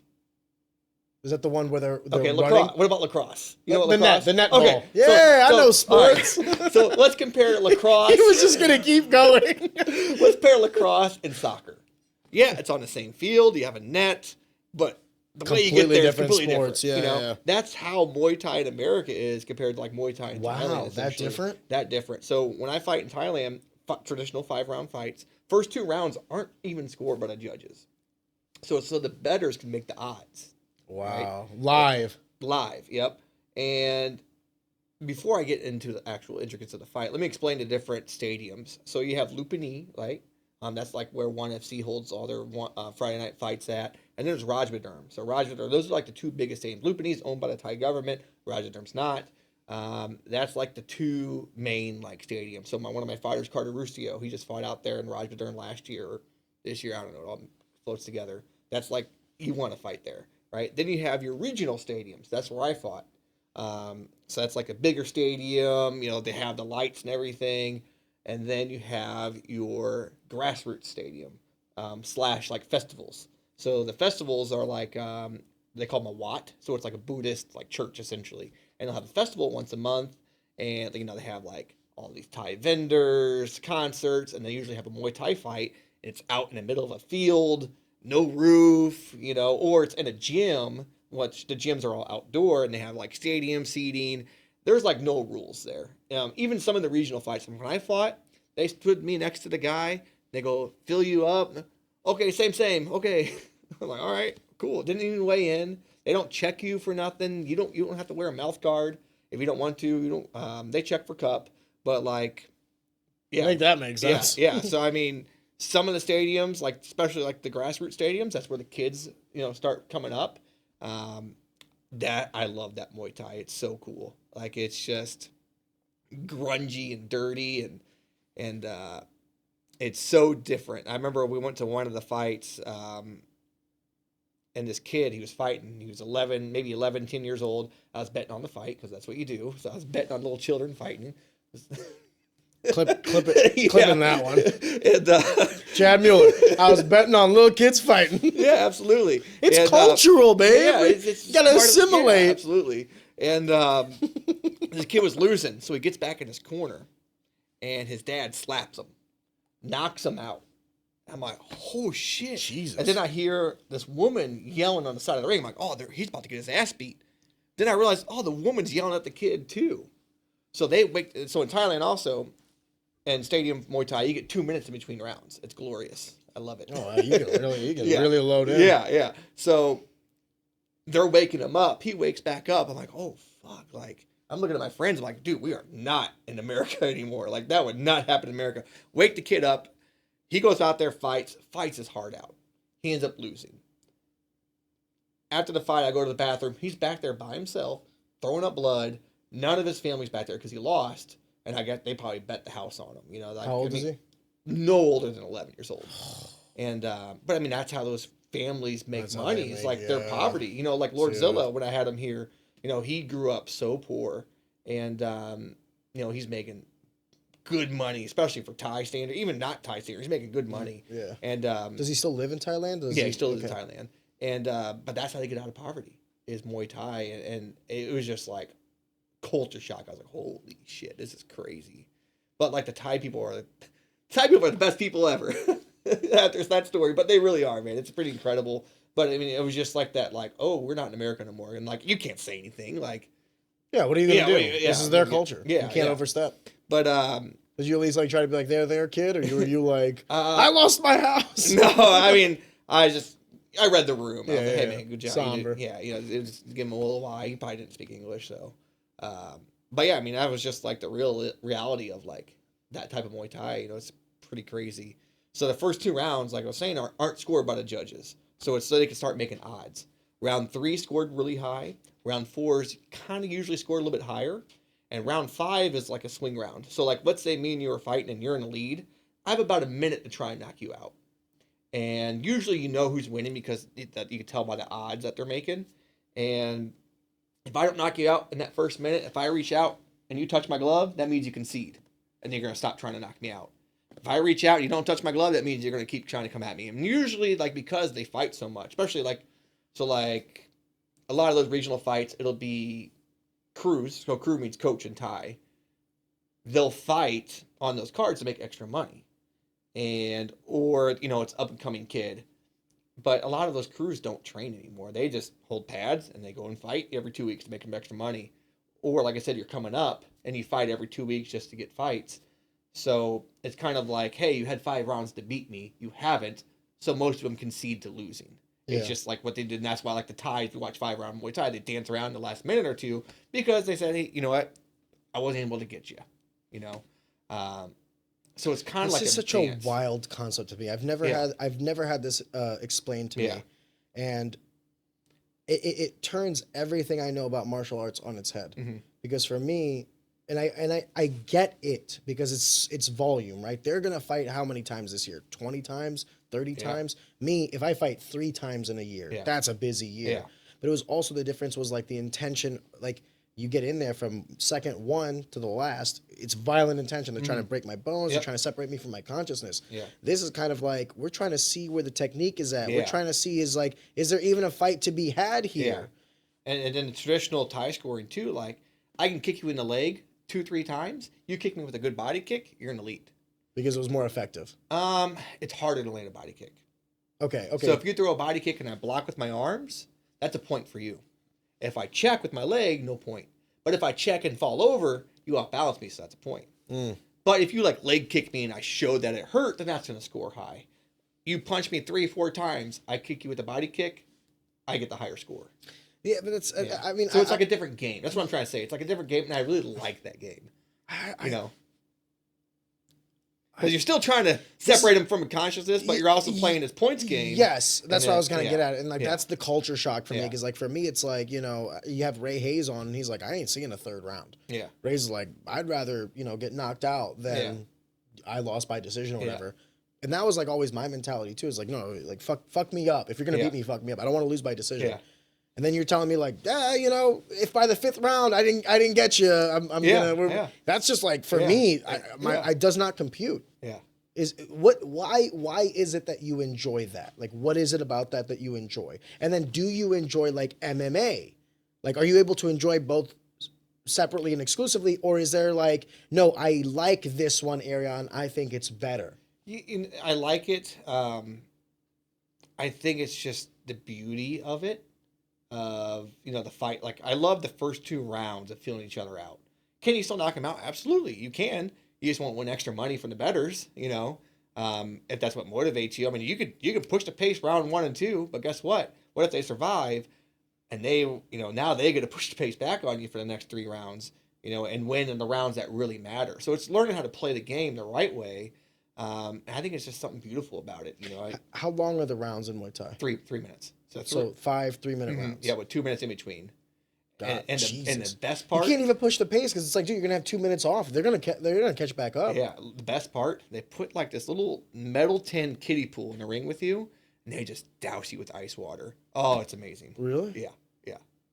Just to kind of bring you back. Yeah, and they give you leg massage. massage. Basically, it's 5 3-minute fights. Yeah, because you're giving someone enough time to like basically recover. Yep, absolutely. But also on the flip side, if they're doing damage on your leg, it gives it more time to kind of seize up. For that adrenaline to kind of dump out, then you're gonna feel all of it. That's a different way to look at it. Because I remember in between rounds, I have really bad Achilles tendonitis, and just from kicking that dude so much, my Achilles would start to tighten up. And I'm like, oh shit! Like, hey, massage my Achilles, but yeah. So there's kind of like that pro and con. Yeah.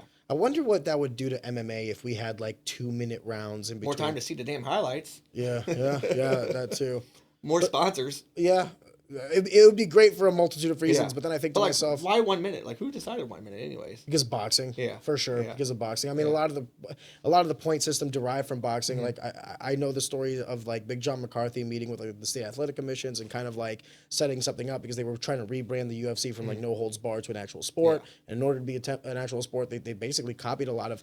The problem was the athletic commissions at the time basically were all boxing commissions, right? So they were like, well, what can we do to make this seemly to you? That's why I think the judging score, like the judging in MMA, is still atrocious to this day. And don't even get me started about judging Muay Thai around here. Yeah, in Missouri. So judging Muay Thai in Missouri is awful as well. Because I mean, it's the same people, right? It's the state athletic commission. Yeah. So the same people that are doing the boxing are doing the mixed martial arts, are doing the Muay Thai, are doing the boxing. Yeah. Don't you think that's kind of I mean, listen, I don't want to poo-poo on Tim too hard because at the end of the day, he's got the resources he's got. You know, these are the people that we have. You know, and I'm sure if we said something to him, he'd be like, "Well, do you want to do some judging?" And I'd be like, "I don't got the fucking time." Yeah. So what is so bad about it? Just the missing of the nuance. That, but you know, in a night there shouldn't be 4 or 5 split decisions in a night. You know, and like some fights. Why do you say that? Because the percentage of the judging shouldn't be that different. And 1 or 2 split decisions, maybe. but like 5 or 6, that's quite a lot. Like one of my fighters, Carter Rustio, he lost his last fight on my card, and one of them gave it to him, and I'm like, no way he won that fight. It's like I'm very honest about So you're saying scoring that my fighters, and you're saying consistent split decision shows an inconsistency in judging. That's an interesting perspective. Yeah, so I learned that from Pete Peterson from the TBAs. He talks about that quite a bit. And it's just there'll be fights where you watch and because someone threw a bunch of pitter-patter punches and maybe landed a couple more versus damage, like, is it a fight or is it a point? Like, what are we looking at? Like, people are landing hard knees. And I don't think that'll ever eclipse, though, because I've talked to many fighters about this, and the problem is perspective. It depends on who you are. Like, if you're a wrestler, you might start, I'm going back to the sport of MMA for a second. Forgive me. Let's say you're a wrestler and now you're judging MMA. Well, obviously, you're going to start, like, really counting these takedowns and the control against the cage, and they might be on the ground, and, like, you're scoring now, like, intricacies that are changing instead of, like, definitive moves because you're so nuanced and learned in the sport of wrestling, where if you have, like, another guy who comes from a boxing background, the second that fight gets up to the feet, he's sitting there watching the head movement and the footwork, and you're like, oh, my gosh, this guy's crushing it and all this other stuff. The problem is just the fact that, like, at least in the sport of mixed martial arts, I don't know about Muay Thai, but at least in the sport of mixed martial arts, there's just, you're mixing all the martial arts. So for me, you have to do it in a manner that is irrespective of any martial art. And it has to go back to that initial, like, who won a fight when you were in 5th grade on the playground? The one with the one that was wearing it. The one that was wearing the fight, you lost. The one that was able to make it look like he wasn't in a fight, you won. That's the way I look at fighting now in MMA. It's like, takedowns and this and that and the other. I always ask which guy would you not want to be? Yeah, exactly the question I ask myself every round. I go, okay, I want to be red corner that round because blue corner got it taken to him. So do you know Duke Rufus, Rick Rufus? Yeah. So one of his good friends is named Scott McMillan. He's my mentor's mentor. So he trained, with all those guys. Lineage. And he was teaching me judging. So I didn't learn this stuff. For Muay Thai. For kickboxing. Oh, okay. So, because he's 90s, 80s kickboxing guy. Gotcha. And the way he explained to me was that, like, which guy would you not want to be after a fight? I was like, okay, that's a good analogy. And then he talked about 10-8s. A 10-8 knockdown. If I knock you down, that's essentially in a street fight. I would have killed you. Yeah, you lost down. Fight. I'm gonna get on top of you and beat the living shit out of you. So to come back from a 10-8 round, you have to get a 10-9 round. You'd almost have to kill me back. It's almost impossible to get knocked down and then get that point back because you're consensually saying. Yeah. And here's the tough part too: is like, I don't know how this works. I've never actually asked this question, but like, how does if you have a 10-point must system, and each fighter gets a knockdown, do you have a 9-9 round? Yeah, correct. Yep, 9-9 round. And then what do you call it? What was I looking for? We don't really have 10-8s in MMA specifically for that reason. Yeah. The problem with our sport, I wouldn't call it a problem, sorry. The variable in our sport is it doesn't stop until the referee jumps in. So, I mean, very few times have I seen 10-8 rounds, and it's usually like the fighter's gassing out, but he's doing just enough to stay in the fight. But I mean, he's getting his ass whooped. And then the other fighter doesn't really know how to, like, quote unquote finish him. But 10-8s are basically non-existent in our sport because a 10-8 would basically constitute that you're going to be finished. Or the one time where I saw one was because the bell saved the guy. Like he was the ref was about to step in. It was Chris Weidman versus Luke Rockhold when Chris Weidman was defending the belt, and I mean Luke Rockhold was on top of him, fucking him up. That was a 10-8 round on all the judges' scorecards. But then the bell rang, so the fight, go back to your corners, and then Chris Weidman proceeded to lose shortly thereafter. So it was one of the rare times. And let me say, like, I think our judges are great people. I think our refs are awesome people. I think it's a very difficult job. Yeah, very difficult. I respect them. I like them. Do better. Well, here's what I would like to see. I'd like to see open board meetings where if they have a meeting, we can go and say, hey, can we do this? Or, involve the promoters, involve the coaches, in a way. Would you keep it to, when you say open, would you keep it to, because like when I hear open, anybody can step in. So when you say open, do you mean like with licensed promoters? Yeah. Or I think so. cornerman or fighters? Mm-hmm. Like you have to have Yeah, a professional the license. license, Maybe not a professional. Even just one a year. We did that with the IKF because they sanction all the California fights. They're like the Missouri Athletic Commission, but for California. And, we do 1 or 2 a year where people can come in and say what they want, what to change. And we try to listen and work on it. And do fix a lot it. of changes happen? They do, absolutely. Okay, so this results in actual action. Absolutely. Otherwise, promoters would stop coming to it. Yeah. And coaches and referees. And, there's so much training out there. Like, I don't know how much training our judges and officials do. I would like to see more of it. If they do it, maybe post about it. Tell us about the training you're doing. Pete Peterson does a really good officials, seminar and judging seminar. Keith Peterson? Pete Peterson. Sorry. He owns the TBAs and really good referee. He knows his stuff. Peterson. And Johnny Davis, he does one with the IKF too. Can I ask you a stupid question? Yeah, what is the difference between IKF and WACO? Just different sanctioning bodies. So similar in terms of what it is that they're doing, but just completely separate entities. In a way, yeah. Okay. Yep. Yeah, it's probably kind of like when they were Spire and BMF. Yeah. So they were still doing. They were both doing the same thing, but I mean, WACO does it a little bit different. Their scoring's a lot different. The way they do fights, they do their fight as a whole, things like that. But let's talk about that. Yeah. Because I'll be honest with you. You have no idea about how WACO scores? No, not. Well, I talked to Lily. I have an idea about how WACO scores. I just, when she told me like, oh, American, like they'll beat us up, but we'll win. I'm like That's the most un-American fucking thing I've heard in my life. If I beat you up, I won. Anyway, the idea or the difference between judging a fight by rounds individually and judging a fight as a whole. Yeah, like ONE FC, they do their. I think you got to look at it as a whole. Yeah, I do, because I don't like this whole thing. Because like, I'll give you a prime example. John Jones lost to Dominic Reyes. He lost to him. Dominic Reyes won the first 3 rounds of that fight, in my opinion. But then John proceeded to win the championship rounds, the last 2 rounds. If you do this fight by the way it is now, John Jones won that night by the judges' scorecards. So this is not, what I'm doing is like a hypothetical. If I'm a judge that night and I'm doing each round 1 by 1, then Dominic Reyes won that fight because he won 3 rounds to 2 in my eyes.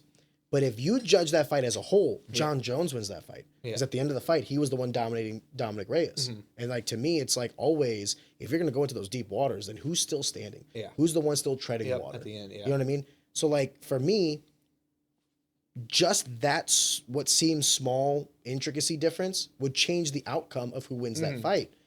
Do you like rounds or would you like to see the fight be scored as a whole? Why or why not?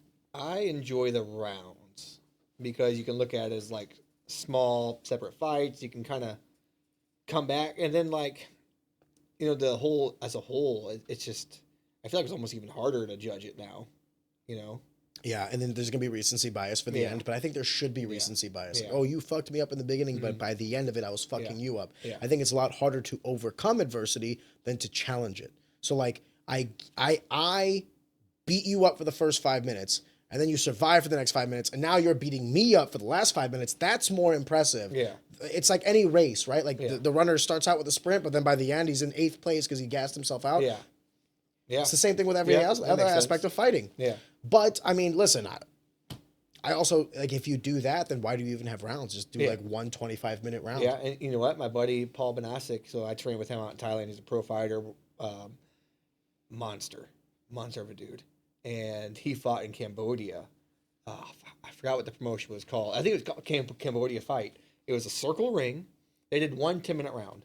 And they wore, like, those little, like, old school, like, heavy bag gloves with, like, your thumb sticking out. Almost like puffers, but they have their fingers covered, too. I loved it. It was cool. Yeah. You just did 1 round. No a knockout or a draw. So there's no winner. There's no judges.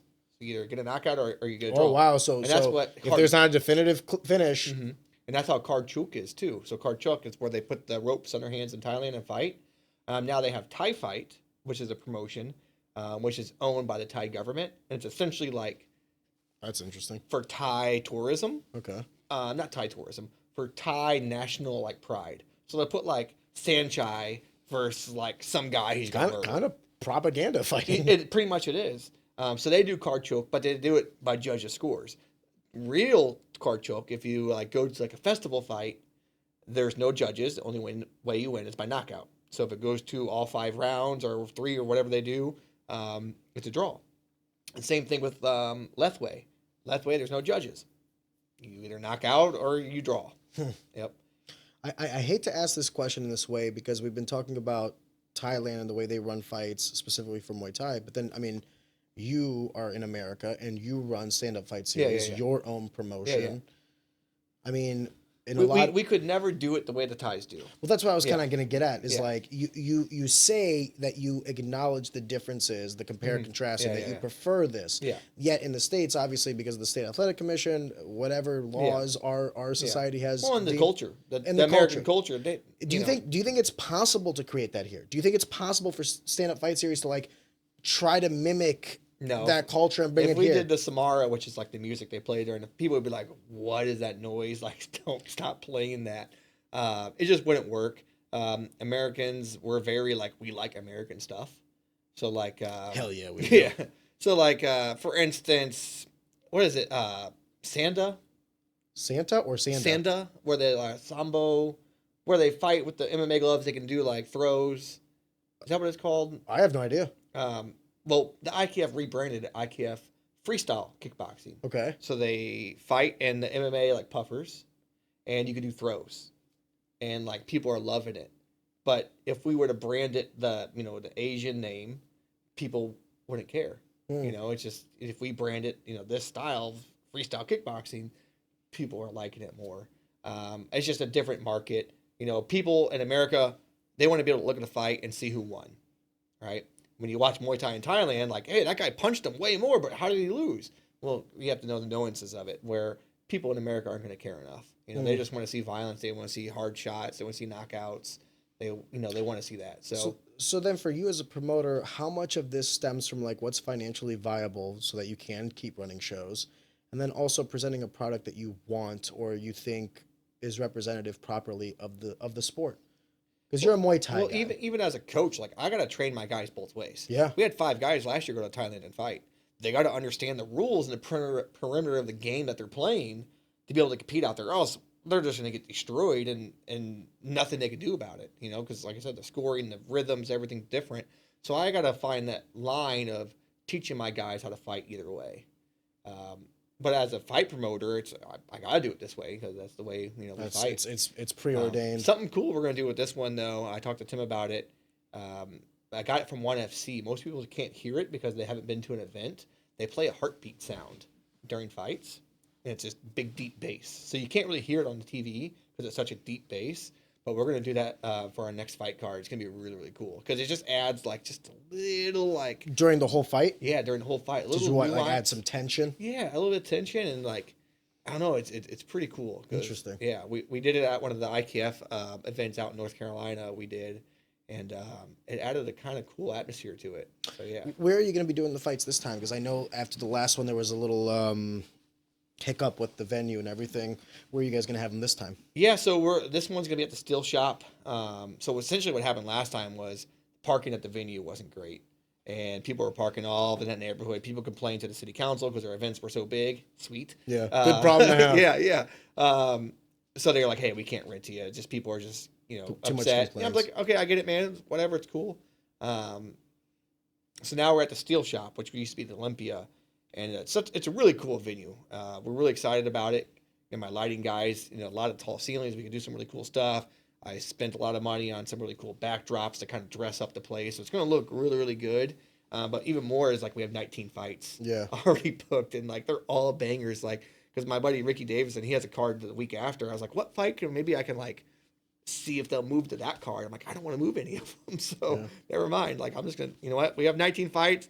It'll be a long night, whatever. I'll pay the extra fee, whatever. Oh, did everybody get their money's worth? How dare you? Yeah. So I'm excited, man. It's going to be a really good card. We got the pro debut of Trey Lewis, who is just like, he's just he hits people and they melt. I can't explain it. Yeah, dude, he's got like God gifted power. It's crazy, and he is such a nice guy too. Like when you spar, like thank God he doesn't kill everyone in the gym.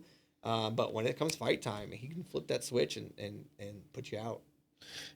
Did he come up through you? Mm-hmm. Yeah. So from day one, how does that feel for you as like a promoter to like, not just a promoter and as a coach, but like also like, you know, a friend or a mentor. No, like you saw this guy when he didn't know how to put two punches together for a combo. Yeah, and now he's gonna be making his pro debut and headlining your show. Yeah, I mean, it's got to be like full circle for you. Yeah, it's pretty cool. Like my big issue is I never stop and smell the roses. My wife says all the time, "Look at all you've done." I'm like, "Yeah, it's cool, but I want so much more." So for me, it's hard to slow down sometimes and do that. Like for me, it's like I expect it. You know, like I don't know. Like I just expect my guys to keep getting better, and I see it all the time. And really living in Thailand and like seeing like the skill level of those guys really opened up my eyes to like, oh wow, there's levels. And I remember like when I first started coaching, I was very imposter syndrome, right? Then we fought this guy from Rami Ibrahim's gym. So Rami, he's from Palestine, but he lived in Thailand, and he's won every world title there is. He's amazing coach. You look at his gym, his whole wall's full of belts. Studs. Top of the top of Muay Thai in America. And we fought him, one of his top guys, and we did really good. Like it was a close fight. And I was like, oh shit, like I can do this. Like I can coach with the best of the best. And, you know, other coaches would come up like, hey, your guys look really good. So I'm like, oh, hell yeah, they do. Like, all right. So I got that confidence. And now, so like, I don't know, it's just really cool, like to see that blossom. Yeah. I can resonate with the stopping and smell the roses. I always say I can do that shit when I'm dead. Yeah. You know, or when the kids leave the house. I don't know. Yeah. But you're so dedicated to yeah. like the craft and the grind that you're just like, hey, listen, I got the blinders on. Let's fucking go. And I can also resonate with the how can I say this properly? The imposter syndrome that you kind of were alluding to. I think everyone has that kind of.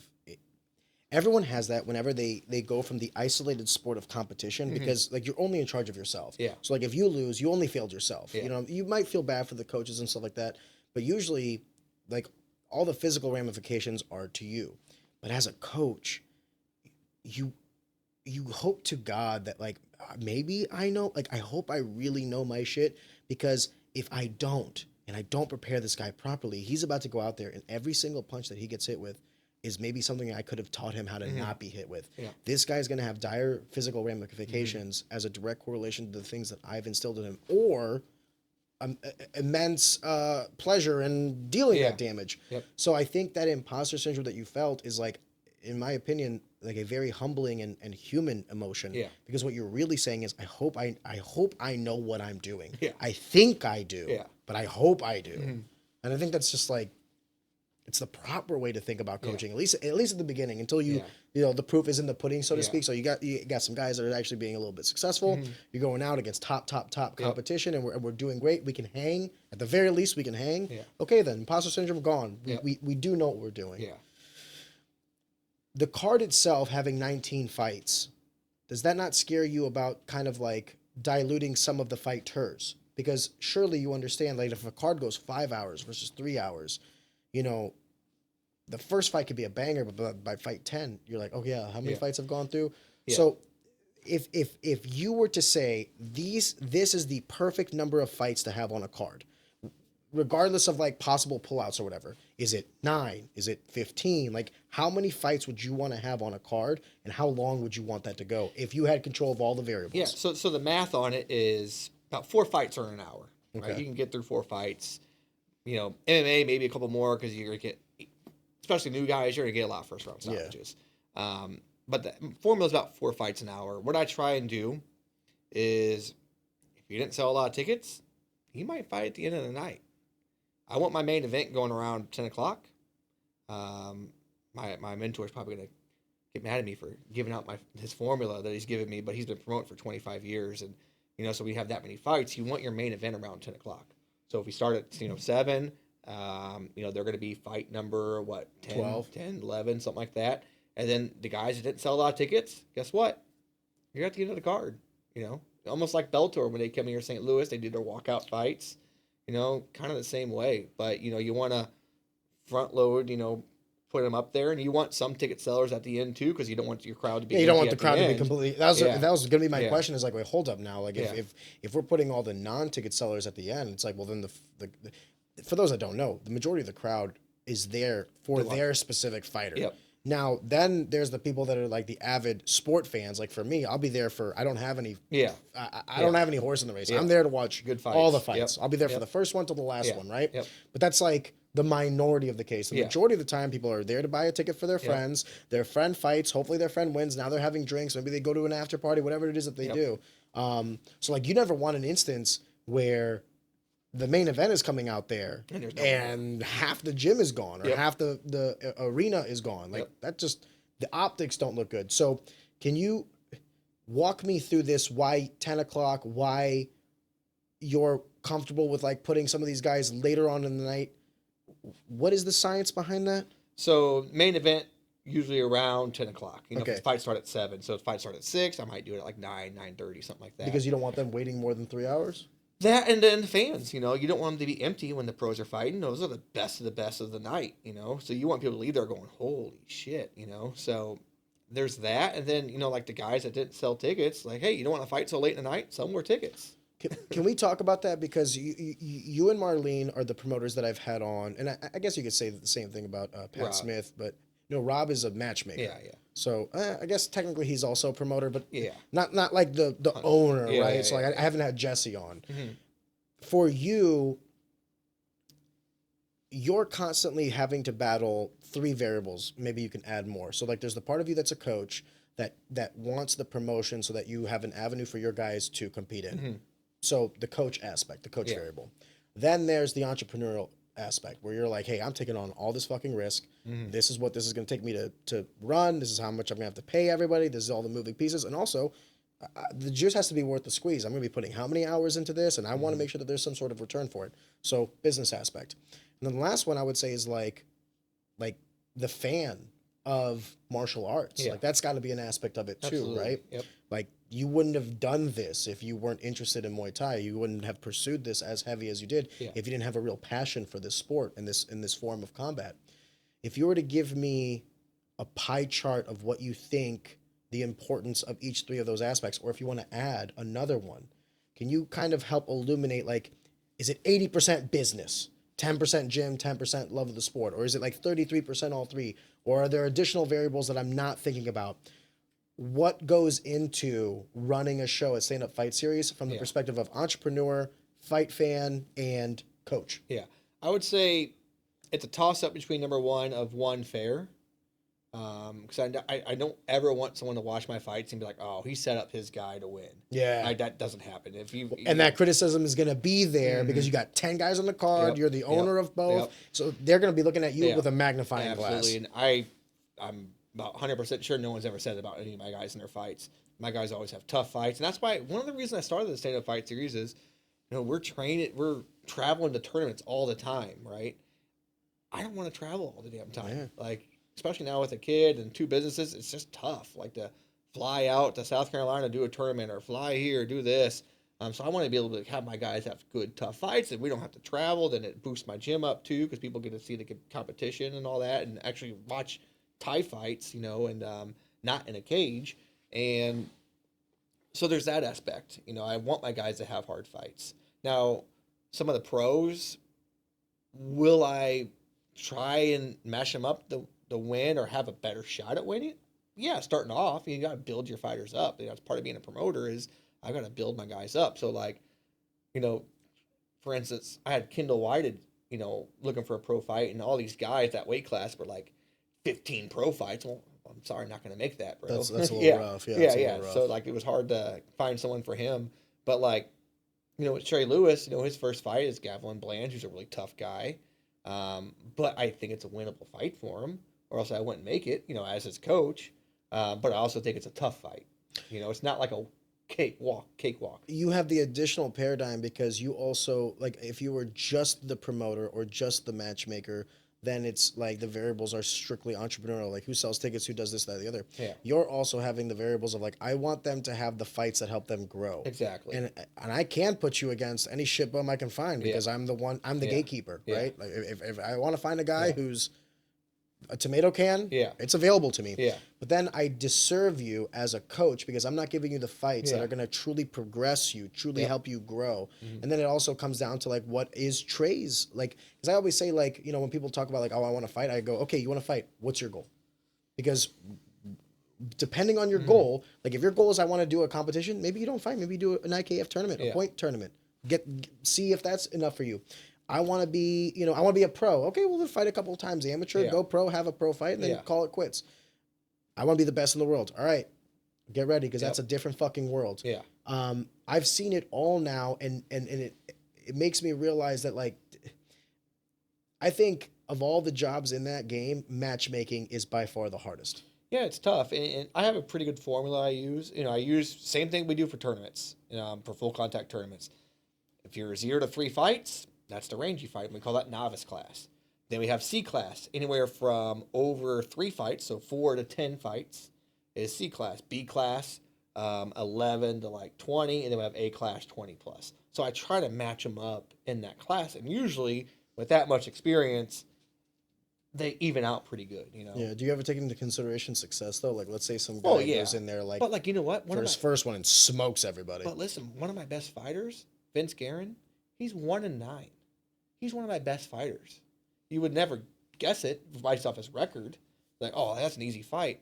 He's never been dropped. He has fought these big tournaments. I'm talking like best of the best. He's the one that fought Rami Abraham's guy. And he's fought all these tough dudes, and they've all been really close fights. He was also in med school, right? He was in med school. He's a doctor now. He's doing the ringside stuff with Dr. Munchie, actually. No shit. Yeah, and but will he be there at stand up? Yeah. He'll be helping corner my guys. I'd like to meet him. Oh, he's awesome. He is crazy. Well, yeah, because talk about like what we were talking about earlier, how like, you know, we decided to be fighters, but then we had like other opportunities. This motherfucker's a doctor, and he's choosing to fight. Like, dude, you talk about opportunities. Yeah, and after one of his fights, he was really down about losing. I'm like, dude, I don't care if you win or lose. If you go out there and fight the way you just fought, who cares, man? Like, I asked him, I said, do you like winning or do you love to fight? He's like, I like to fight. I'm like, all right, man. That is powerful. Man. Yeah. It's like, if you're doing this to win, then yeah, be upset. But if you're just you love to fight, who cares? Now, I tell my fighters all the time, I don't care if you win or lose. If you go out there, now with Trey being a pro, maybe a little bit different now because I want to help. I want to build him up. Like, you know, as a promoter. Well, it depends on his goal. Is he trying to make money doing this? Yeah. Okay, well then yes. And I told him, now the paradigm's different. And I said, dude, we could do this. We could build you up. We're going to shoot like a 24/7 episode with him because he has a really good story. Not good. Good's a bad word. He has a really interesting story. Gotcha. You know, powerful. Very powerful. Battled a lot of hardships. You know, we're going to talk about it. His brother, you know, was murdered, and you know, he just lived a hard life out at, you know, East St. Louis, and he could have went the gang route, and he didn't. He chose, you know, I want to do this. I want to be a father for my son. I want to be there. And I told him, I said, dude, we could do this. We could build you up because you've got this thing. You are a knockout artist. You can do this, but it's going to be up to you. You know, we can build you up. We can, you know, I can pay you, you know, as we get going and building you up. I mean, like how boxer promoters came up with like Tommy Lee Morrison out in Oklahoma. He started with this promoter, Tony Horton, and they started coming up together. And I think, you know, with the right star that you can promote, I think we can really build this thing up, you know, and come up together. God bless. Yeah. So that's kind of my goal with some of the pros. And that's why, like, some people are like, hey, I want to fight pro for you. I'm like, cool, but like, I don't want to just pay people to fight. Like, I want to promote. I want to build champions. I want to build you guys up so you get paid more. Man, say that again. Yeah. That is powerful. Yeah. So I had like some guys from another gym. They had some pro fighters they wanted on, but they're MMA guys. I'm like, hey, all due respect, like, I'm trying to promote MMA or Muay Thai. And they're just trying to make a living. Yeah, they're which is fine. Yeah, it's fine, just but that's not what I'm trying to do. Exactly, and they got a little mad for a little bit, and I think now they understand. But you know, it's what There's I'm a trying method to the madness. Yeah, I'm trying to like build something really cool and big here, And Are you trying to simultaneously go to the fighters and stand-up fight series? Like, let me ask you another question. Like, how big do you want stand-up fight series to be? Like, do you want to be the regional person? Do you want to be maybe bigger than that, national, international? It changes, you know, it depends on the day, like how good of a day it was, or, you know, but I would like to eventually, like, I want to start looking for a bigger sponsor. We talked about this before. I want to create my product, and that way when I go to sponsors, I can say, here's what I can provide. Yeah. We can build this up. I have this knockout artist, right? I have a couple of them. They're selling, you know, we're doing 1,500 tickets right now. I'm wanting to promote them, take it to the next level. If I can get that, then yes, you know, I could really build this up. I could bring in some really big name Thai guys. Like, if I could get, you know, some of the ONE FC guys here eventually or something like that and do a big event, who knows? But I would like to build up some guys here. I don't see why I can't, you know. God bless. Yeah. I don't see why you can't either. Yeah.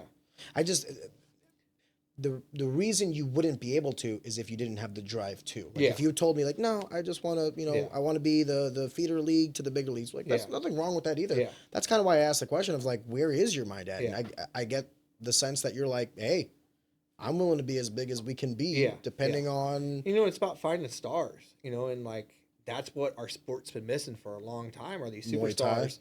Muay Thai, kickboxing, these superstars that we can really build up, and like ONE FC is doing a good job with it. I mean, they have buku bucks to put behind it, and they're working in the red. But, you know, can I do it on a smaller scene and maybe, you know, start paying some of these pros, you know, 10K to fight? You know, some of these guys, 10K, that's a good amount of money. That's a big chunk of change for the local guys. Yep. So, you know, my goal is I want to eventually write. Most guys will never make 10K until they get to the UFC or something like that. Yeah. So and I want to write a 6-figure check one day to a fighter. Like, that's my goal. Is that? Let's talk about that. Why? Why? Because that means we're both doing good. Yeah. Right. So that means we built you up. And but you didn't say I want to make 7 figures. You said I want to pay out a 6-figure. Yeah. So there's something in that. Well, if I'm paying him 6 figures, then the promotion's probably doing pretty good too. Okay. Yeah. So that's where it's just tied to your own success as well? I think so, yeah. I mean, everyone, that's why I became an entrepreneur. I didn't want to work for someone else. I want to, you know, make sure my family's secure and you know, so that drives me too. Do you think it's also possibly because you want to provide something that you want to do something on the regional scene or national scene that's like incredibly difficult to do, and then people will want to come back to you? Yeah. Listen, dude, you started signing $100,000 checks for people. Guess who's going to want to start fighting for you? Everyone. Yeah. Yep. So that's like boom, boom, boom, boom. Yep. It grows itself. Yep. But I think having a good sponsor, you know, down the road that we can like, it's going to have to be someone that really loves the sport, has a lot of money, kind of like the Fertella, or how you say it? Fertitta brothers, you know. What you're saying is sponsor, you're talking about like what, business? Well, I'm saying, you know, sponsors that, you know, we could work a deal out down the road. Well, the Fertitta brothers were more like owners. Investors. Yeah. So that's what I was trying to get at. Is like, are you looking for investors or sponsors? Sponsors, okay, so no equity ownership or whatever. Got you. Yeah. But you want to grow with a brand. With a brand, absolutely. Are you looking for like, can you elaborate on what you would think a good sponsor would look like?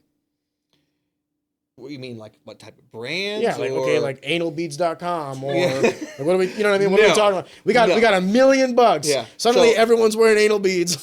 So something. So my mentor is Johnny Davis, who's a 2-time world champion kickboxer. Knocked out Mike Weagle John. You know, John Jones' coach. Oh Jesus, yeah. And dude's a monster. And he's 63 years old, maybe 62. Still can do the splits. It's incredible. We've talked, you know, about this a lot, and me and him, we don't smoke, we don't drink, you know, and we've turned down weed sponsors, we've turned down alcohol sponsors, we've turned down tobacco sponsors, CBD sponsors, because it's just not in line with it's not in line with martial arts. We think, you know, like we have kids at our event, do we want to advertise weed to them? No. But if Budweiser came with 100K and wanted to sponsor the show, probably say yes. You know, so I don't know. It's a fine line. There's an equilibrium between morality and financial stability. Yeah. Like, and listen, I'm all for morality. When I'm financially unstable, that starts to shift. Suddenly $20 starts looking like $20. So, I mean, I don't know. It's just, it has to align with our core values for sure. So yeah. I have to ask, because when I see, everything that Rob Donaker has to do and Jesse has to do with Shamrock and Brad Carey and Marlene do for NFA, at this point, is there like a love-hate relationship with the promotion where you love to do it, but man, do you hate like having to, the intricacies? You were talking briefly about it before, where like you're basically planning 4 weddings a year. Yeah. Is it one of those things where you're glad you're doing it, but goddamn, is it a lot of work? It is a lot of work. The thing that surprised me the most of it was there's a lot of paperwork. Getting the fighters ready. They have to fill out these forms, and now online and all that stuff. Filling out the belt contracts, making sure that's done. Yes and no. Like the more I do them, the easier they get. But I still constantly think about it. How many have you done? This is my 8th show now. Nice. Not counting the point tournaments. I mean, the point tournaments. You'd be well over 30, 40, yeah. Oh, yeah. Way more. We do about 35 a year. That many? At the point tournaments Holy all around shit. the Midwest now. Yeah, we're in Nebraska, Columbia, Missouri, Kansas City. And you're running all of these? I was. I've Gotcha. now passed it down to Sadiq Holmes, who's now taking it over. But you're still Ohio. owning it? Not anymore. Gotcha. I built it up. I was like, hey, man. Take it over? You know. God bless. Yep. So I'm in the gym. You're not an equity stakeholder in that at all? No. I mean, I love the sport. It was something that was needed for this area, and could I have done it like, hey, I get $5 per fighter or something like that? I could have. Now we're talking. Yeah, but I mean, I didn't want to. I'm in a blessed position where the gyms are doing really, really good. Both gyms.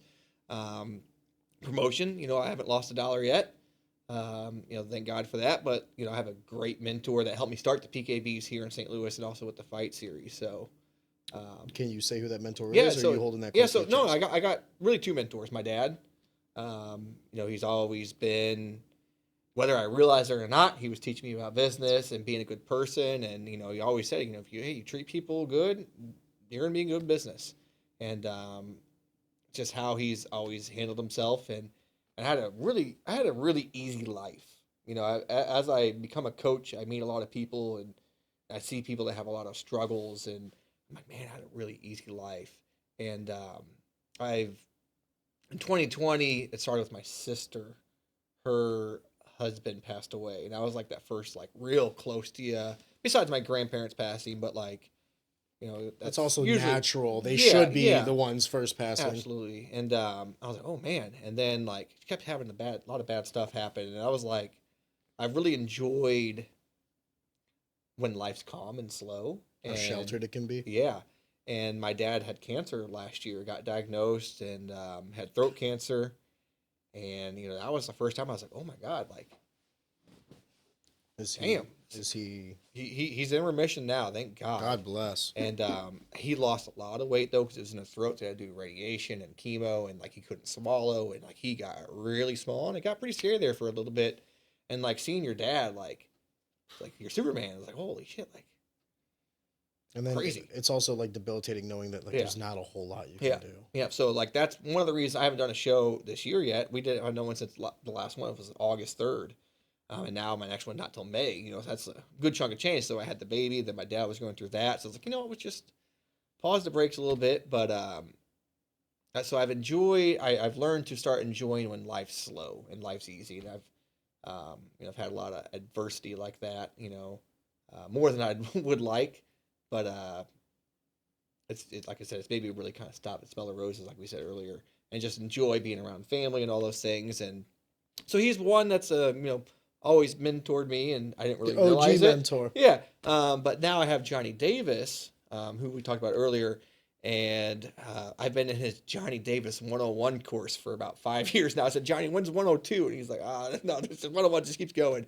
But he's taught me everything about promoting, how to make money, how to make sure you don't lose money, the insurances, how to set up cards. I mean, literally everything. And, having someone like him is a game changer in your corner. Like he is like the cornerstone of kickboxing. Well, he's preventing you from learning all these mistakes the hard way, which is directly correlated to monetary loss. And I never would have done this without him. Like I've always wanted to be a promoter, but I didn't know how to start. And then having him in my corner, I'm like, shit, I can do this. So he came here for the first couple of events. He lives out in North Carolina, and help me came get running. specifically to help you run those? God Yep, bless. Yep. Came to help me run them and mentored me, and now he just watches on the pay-per-view. Yep. You were briefly talking about, and if you don't want to talk about this, totally understand. Yeah. You were briefly talking about the time frame in between fights. Yeah. And that's because there was a lot of things that were happening to you in your life. Yeah. Duly noted. Yeah. Have you ever thought about kind of like diffusing some of that responsibility so that you can have something a little bit more consistent, just in case? Because I hate saying it this way, but like we don't know what's going to happen. Yeah.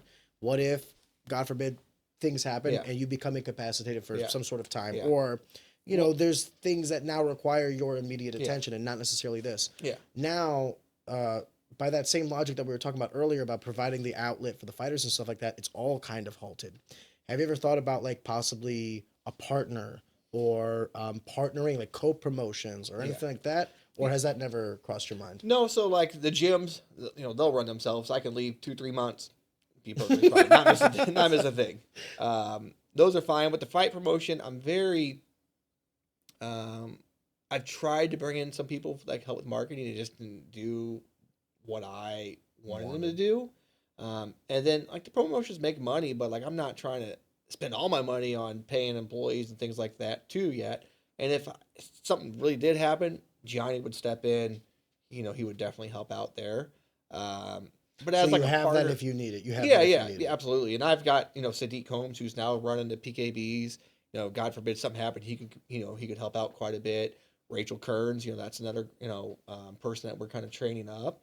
You know, she might, really? yeah, so she might take over the PKBs eventually over, you know, one day.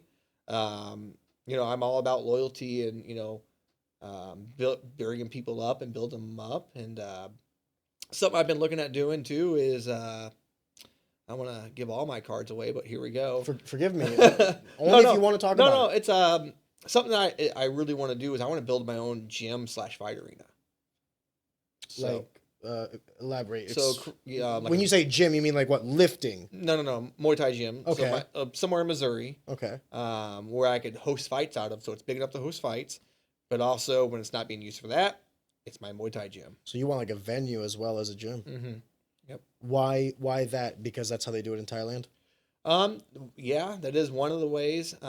It's also hard to find really good venues. Dude, you're And not if fucking you lying. and if you do, you're paying a lot of money. I mean, there's just not a lot of great places around here to host fights. You know, Finney's in contract with Shamrock. I tried hitting up the other casino. What is it? Horseshoe. They had nothing to do. Finney's with Shamrock is in contract. I mean, with with Maristar. Yeah, forgive me. Horseshoe wants nothing to do with fights. Horseshoe is what Lumiere used to be. Yeah, they want nothing to do with fights. They said they're having issues with fights and crime down there already. They don't want to bring in want that crowd. Okay. You know, all That's right, fair. whatever. And there's just not a lot of good looking venues. You know, when the Armory went under, I was like, fuck. Because I will say this, man, out of all the places I've ever fought, that was one of the more dope, not arenas, but like one of the more dope venues. yeah. What is going on with Family Arena? To your knowledge, I mean, they used to have, dude. When I was coming up as an amateur, Fight Hard had fights over there like every month and a half. Yeah. Now we haven't had a fight there since I believe Bellator. Yeah, Bellator with which was like what, Julius. 3 years ago, Yeah. right? Have you looked into that? I have. I forgot the price. Is it just too crazy? Well, I think it was $10,000 to rent. It's Which actually isn't that's not terrible, bad. That's not but bad. that's not counting. I'm sure there's fees for the lights. There's fees for concessions. There's fees for. I'm just assuming. Well, here's the thing that's. But also, I don't want to do it there yet, because if I do a show and the place is empty, well, that was what I was going to say. It's a vibe too. One of the things that NFA had to realize, this is actually something that I think optics matters. So like when Shamrock sells out a show, they could sell anywhere between like 500 and 800 tickets, and it looks packed. I mean, people are shoulder to shoulder because they're at the Ameristar, right? Yeah. And there's something to be said about the optics of like, holy shit, there's nowhere to sit down or stand up. And that's why I love the Boys and Girls Club. I mean, the energy in there was awesome. Well, because it's easier to compact. The one problem NFA had with the Armory, and I will fully say this, is like they had one show where they sold, I think, like 1,200 or 1,300 tickets. Yeah, it looked and empty. on paper, you're like, holy shit, that's a lot of people at one place. But you go to the Armory, and the Armory can house like up to 5,000. Yeah. So you're looking at this and like the if you take a picture of just the crowd, you're like, whoa, Yeah. right? But if you take a picture of the whole area, you're like, oh my God, there's no one there. Yeah. No, there's a lot of people Yeah. there. But the optics of it, if you put 1,100 people in the Ameristar, you're breaking fire ordinance. Yeah. You know what I mean? Yep. So there's something to be said about a family arena. Like, dude, if you're going to commit to that, what do they house? Like 8,000 people? Like, dude, you better fucking sell at least 2,000 tickets just so like the inner ring is full. You can cut it in half. They have those big If curtain you're drapes. if you're gonna cut it in half, they better fucking cut the rental in half. Yeah, You know what I mean? Like well, that's they the other won't. thing is like the problem. Yeah. I think Kenny Nowling, as much of a piece of shit. as much of you a can say it. listen, as much as Dude, he is a crook, man. he might be the most crooked businessman I've ever seen in my life. However, he had the business model down to a patent with that. With Fight Me and Fight drag Hard. racing too. Yeah. And then got sued with all of it. Yeah. He got sued with all of it. You live long enough to be the hero or something. You die the villain or something like that. I don't know. You die the hero or live long enough to be the villain. He lived long enough to be the villain. Yeah. But I just remember because I fought for Fight Hard when Kane Royer was the matchmaker and I was their champion and I was also Shamrock's champion. And for me, before I went pro, I jumped up to 145. I fought Cortavius for the belt. I fought at River City and I was like, yo, like, this is a pretty dope venue. Like it's compact. You could probably fit like 750 people in there. But with the screens and everything, it's awesome. By the way, I don't know why River City isn't doing, because I don't think Shamrock's doing anything there either. I'll tell you off the record. Okay, so we'll talk later. Sorry. No, you're good. I just don't want to throw. Forgive me. I didn't mean to. But then, like 2 weeks later, I fought at the Family Arena. Completely different venues, but pro and cons to both, right? The Family Arena, dude, the scope is amazing. I've never felt more important than when I fought at Family Arena, even as an amateur. Yeah. You know what I mean? But then River City is like, it's just a dope atmosphere. Like, I will say this. The difference in paradigm too for like the fighters and the guests, right? So like, I'll give you an example. If you're a guest buying a ticket to Shamrock, River City is a better experience than Ameristar because of the structure of the venue. However, if you're a fighter, it's awful because the way the hallways work and like you're kind of limited in space. Not a big warm-up. If you're at Ameristar, completely different for the fighters. You have these big rooms, multiple, like you have so much space to move around in and it's kind of isolated from people. You have access to the bathrooms. It's great.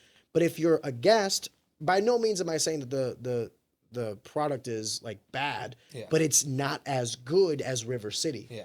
That's kind of how I would say also with like NFA, because like now they're at the factory, but they were at the Armory. Armory had pros and cons as well. And then so does the factory. It's just interesting how like every venue, you can make any venue work. Yeah. I've learned that. You can make any venue work. Low key, it's just, I loved the fights at the Eagles Hall. For NFA? I loved it. Why? I don't know. If you were up close, you could feel the energy. I loved it. Yeah, I know they wanted to grow out of it, but I'm just saying it was. No, but here's the problem too. Bad. The logistics of it. Yeah, I dude, the back locker room was, sucked. Yeah, it's like, but dude. like, I fucked with it. I liked it. Yeah, but let me ask you this though. Yeah. You've never had fights there, right? My guys have fought there. Yeah. Yeah, no, but you've never stand-up fight series. Never gone there. No. Would you take stand-up fight series there? No. Yeah. Why? Yeah, I know. You feel me? Right, yeah, no, but I'm saying I'm not trying to badmouth any venue. Yeah. To each their own. We say that it can work, and it can. Yeah. But then the variables become not, can I get a show off the ground? Yes, you can. Yeah. It's, does the venue meet the expectations of what I want for my brand? Mm-hmm. Does the financials make sense for what I'm getting? Because like if someone's going to charge you $10,000, you better get a fucking family arena. You better get some of these things if someone's going to charge you that kind of money. We had the Renaissance Hotel, and it was awesome. Loved it. We had a great deal. Corporate got a hold of it, and they were like, oh, we got 1,000 people in there. They were only charging me, I think it was like $1,300. Oh, dude, you were getting a steal. $1,300. But then we were doing like $12K in liquor, and then I was doing like another $5K, and just rooms I was booking. So they were happy with it. Then corporate got a hold of it, and they came back like, well, we're gonna need 10,000. I'm like. No, 10,000. Yeah, they wanted $10,000. It would have been about 15. How did they justify the 5x in price? Like, don't get me wrong, 1,300 is a steal. If they went from like 1,300 to $3,000, which is still, and that's what I came back and said, hey, I'm fine with raising the price, but let's slowly add it up. Let's 3,000 this time. Next time we'll double it. We'll do 6,000. You're better than I Yeah, am. and you know, up to 7. You know, I'd be fine. Then they were like, no, we want 15 because with the rooms and everything, it was going to be 15. I was like, yeah, I can't. They wanted 15,000 in total. Yeah, I was like, I just can't. I can't financially make that work. It's like I'm not going to do this for free. I don't. Did you explain to them, because this is also like something interesting for me for like negotiations? Did you explain to them like, hey, were they also in a position where there was a lot of demand for that room and that you were possibly taking up someone that would pay that price? Because then logic would dictate is like, okay, yeah, you didn't get the 10 grand out of me, but now you might have an empty room. So like, I would rather have 50% of something than 100% of nothing. Yeah. And that's something I think people. I had Lily on here and we discussed like how you price something, and like this is a prime example of that where they said that room is 10 grand. Yeah. And you're like, no, I can't make that financially work. I can make 7 work. Yeah.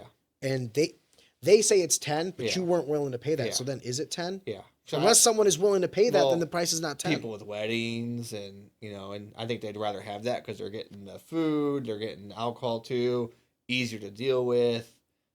Maybe so, that's the thing. Is like they maybe they just wanted you out. Yeah. Maybe they're like, hey, you're taking this night from a wedding night. We'd rather have that. Yeah. But then it's like I would respect it more if you just said it. Yeah. Yeah. And so I haven't hit them back up again. Just maybe reopen that. And you know, have you ever thought of the St. Charles Convention Center? Yeah. It's very expensive. Is it? Yeah, it's very expensive, and they're like booked out like almost 2 years. Oh Jesus. Yeah. So I don't know, because you're not wrong.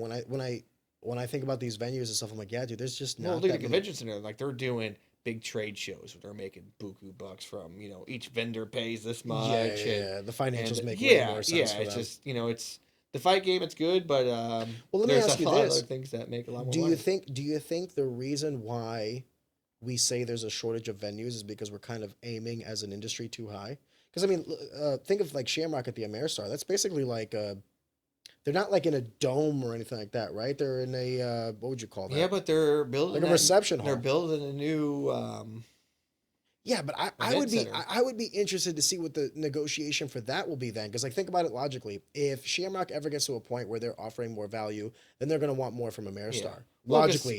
Now Ameristar is about to offer Shamrock a whole lot more value. Yeah. Now, obviously, I don't know anything about their inner workings or their relationships. Well, maybe it's all handshakes. Well, I mean, casino wants people that's going to bring in. They're going to spend money. They're going to buy food. They're going to eat there. They're going to get hotel rooms.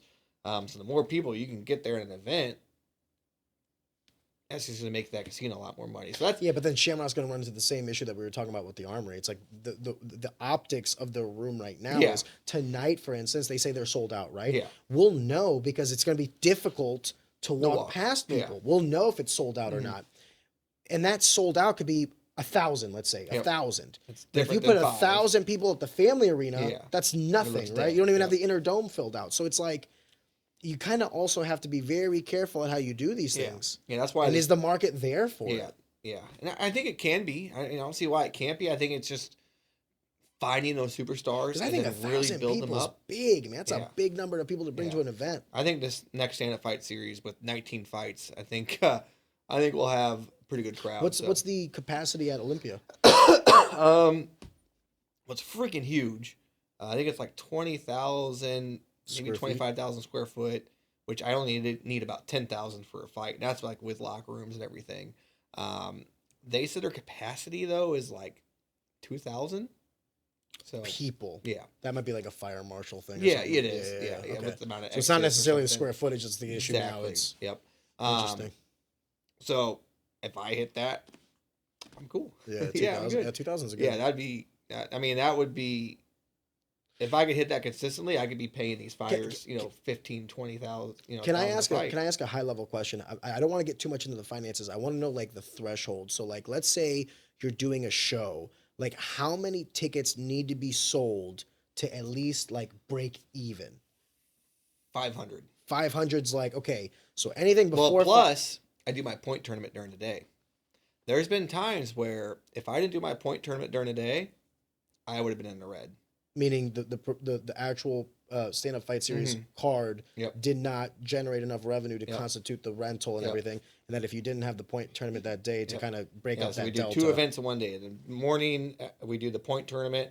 That goes to about 3 o'clock. Get done with that, put the mats up, and then have the fights at 7. Yeah. Yep. Wow.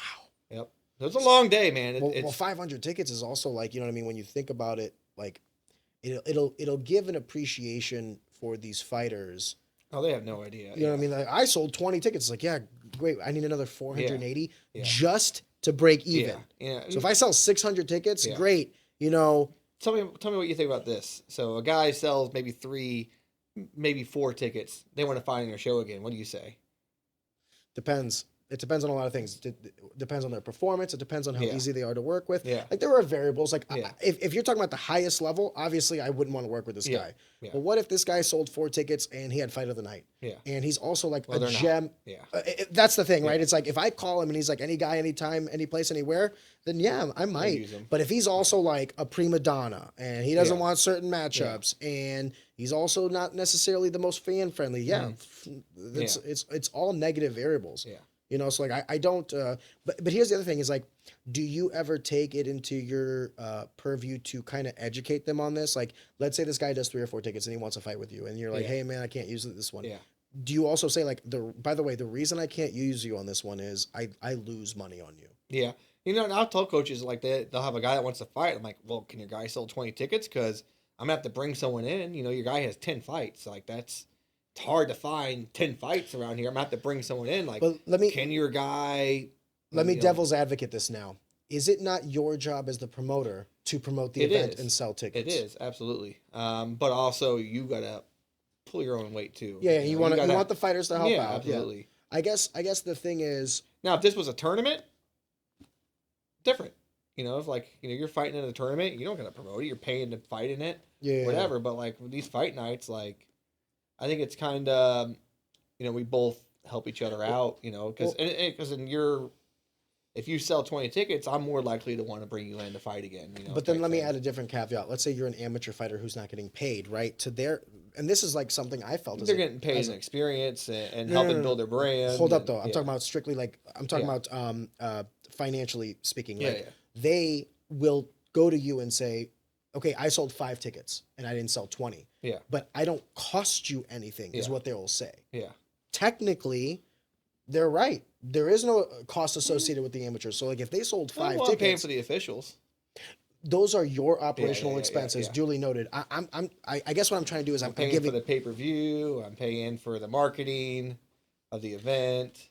Correct. Yeah. But I guess what I'm trying to say is, do you not see some merit in an amateur fighter going up to you and saying like, I also have to pay for my licensing. I have to pay for my blood work, this, that, or the other. So there's expenses to be had on both. Yeah. And then the amateur goes to you and says, well, I sold 5 tickets. I didn't cost you it. Like, you're not paying me. Here's the ticket money. Don't you think that has some merit? A little bit. At the end of the day, I can't have 10 fights of guys that sell 5 tickets. Because we talked about earlier, most people come to watch their friends, fight. I spend a lot of money on Facebook or marketing, and I'm good at it. Like, I know how to retarget. I know how to do all this stuff.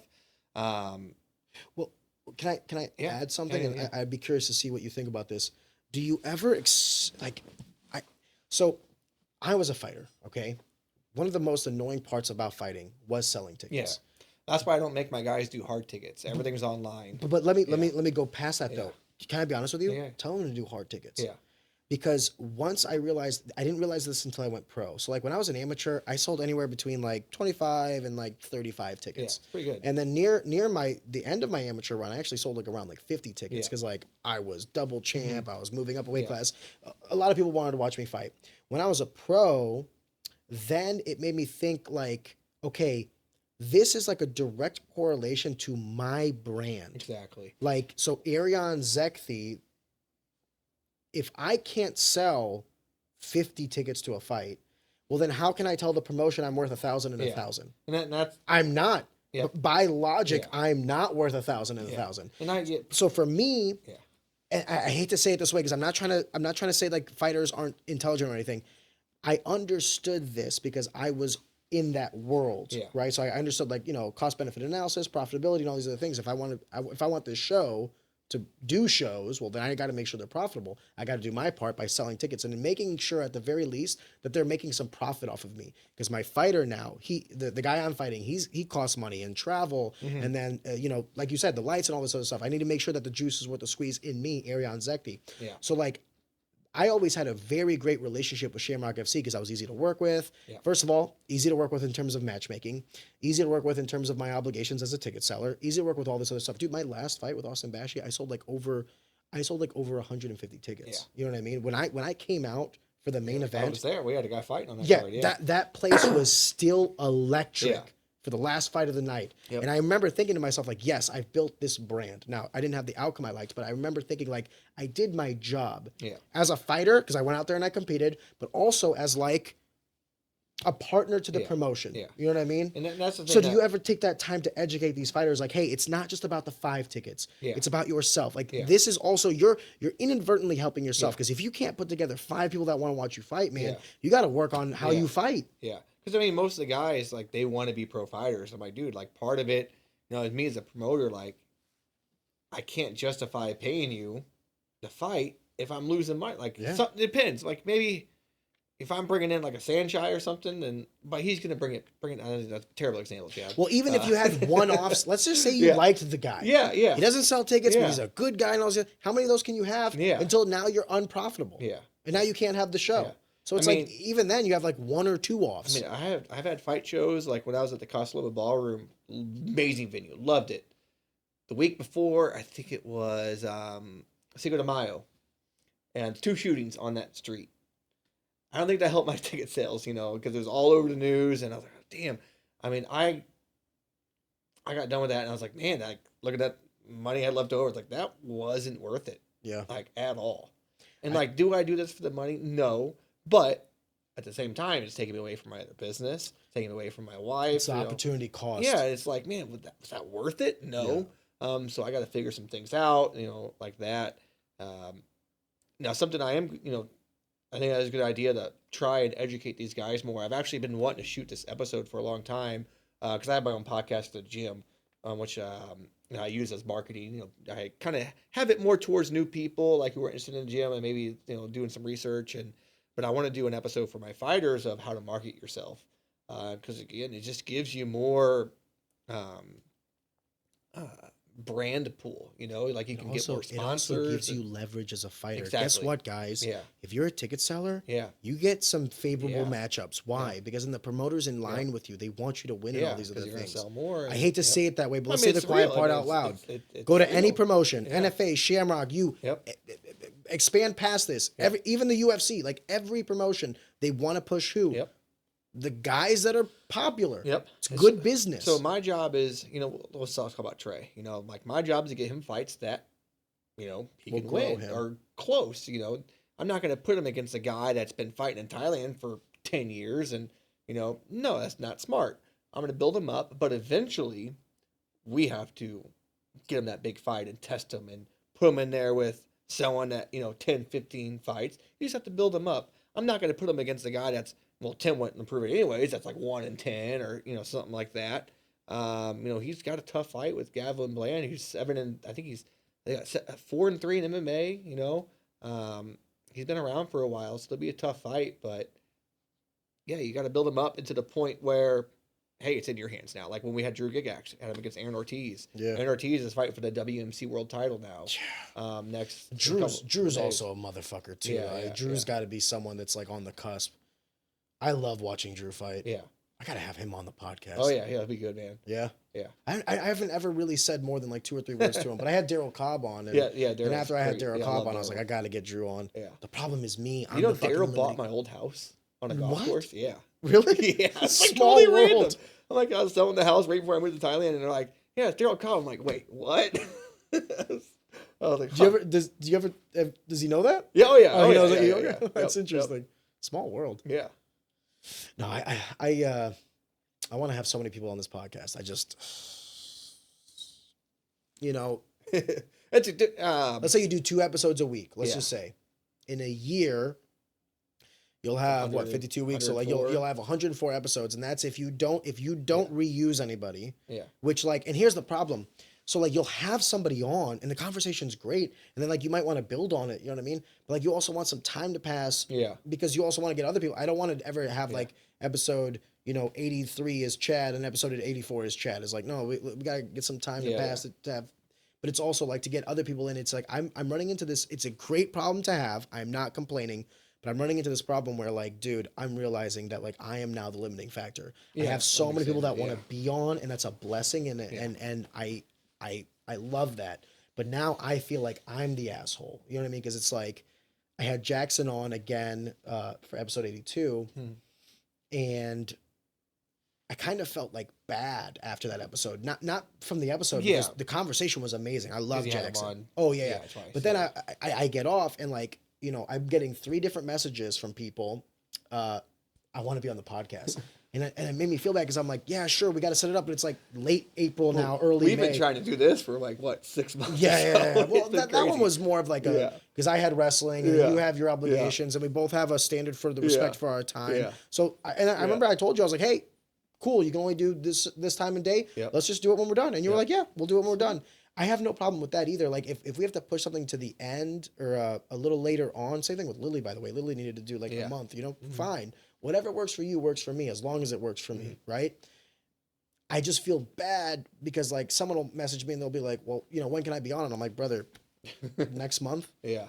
If maybe. Let's talk about Jackson. 185. How big of a problem? Like, dude. I didn't realize how big he was until he came and sparred one night and I was like, holy shit. And I always tell my fighters all the time, I said 185 is the hardest weight class because you get guys like him that are 6'4", 6'5", that are just shredded and lean. Also thick. Yeah. Like he's not like a skinny 185. Like, dude, he's when he stands next to me, I'm reminded. Why is she laughing? Yeah. You're not 6'5". When he stands next to me, all I can think to myself is like, thank God there's weight classes. Yeah. Because if it was like open, I wouldn't fight. Yeah. Not just that, but he's also like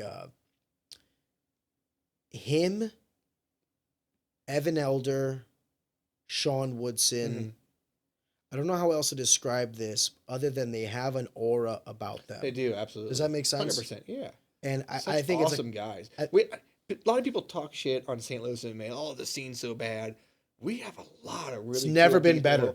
I have friendships with every gym owner. Not just MMA. Our combat sports right now have never been better. Yeah. We have the most guys in the UFC. We have the most guys traveling abroad and fighting. It's never been better. I was actually just talking to Drew and Grande on the phone about this after I left Shamrock FC's weigh-ins and I was driving for dinner. The consolidation of gyms has in some ways caused less competition horizontally. But what it has done is force us all vertically because now St. Charles MMA is in direct conflict with Wolves Den. And it's like, and you can argue about who's number 1 and 2. That's not the point of this, but it's like, you can't rest on your laurels if you're St. Charles MMA or Wolves Den. Why? Because there's another viable product for your guys to go to. And they're like basically down the street from one another. So like also your gyms, there's other ES MMA and all these other places. They might not be Muay Thai, kickboxing, what have you, striking gyms. But like you guys are forced to produce the best possible product because you don't have a lot of players in the game to where you could be like, look at these guys, they're shitty and these guys are shitty. No, you have very few.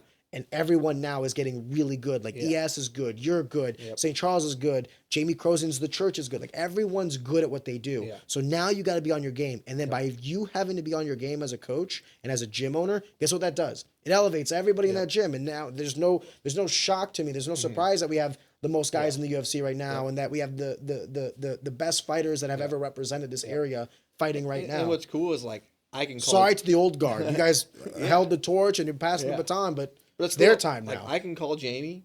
Hey, what's up, man? We just talk shit. Same with Eric. Then we'll compete. Don't care. We're it's just. Do you think it's a proximity thing though too? Because the gyms aren't necessarily like. I mean, the church. The church is 15 minutes from Maryville Muay Thai. You don't think that's? I mean, I think that's material. Close. Yeah. No, I'm saying that's material, meaning like that's enough of a drive to make the difference. Yeah. I don't, because you have to think about the person. It's like every day. So 15 minutes difference is 30 minutes when you consider you have to go back and forth. 5 days a week. It adds up. I remember the reason I left Wolves Den whenever I moved back to South County was because it took me an hour to get there. And I was like, guys, I love you. But I'm not fucking driving because that's 1 hour back and 1 hour, 1 hour 2, 1 hour back. It's 2 hours out of a 24-hour day I'm spending on the road. No way. Yeah. There's just no way. Yeah. So it is, man. It's logic, it's logistics. It's one of the things I have to overcome with this podcast because I want to do every episode in house. Yeah. Trust me, there's a bunch of guests that we could have easily had if we decided to do like Lordzilla. Well, yeah, dude. I know you have a flat tire. No, my tire exploded. I couldn't even. I had to get it towed. I brought Lordzilla in for a podcast. Could have had one of the goats of Muay Thai, but someone had to hit a pothole. Dude, I was so mad about that. What's crazy about the ties too, and like him. So I've had Sanchai at my gym. Gansok's considered one of the goats of Muay Thai, and Lordzilla and a guy named Karahat, and especially Lordzilla and Gansok. Sanchai not as much because he didn't speak a lot of English, but Lordzilla and Gansok, like they become really good friends of mine, and it's just crazy, like how humble these guys are.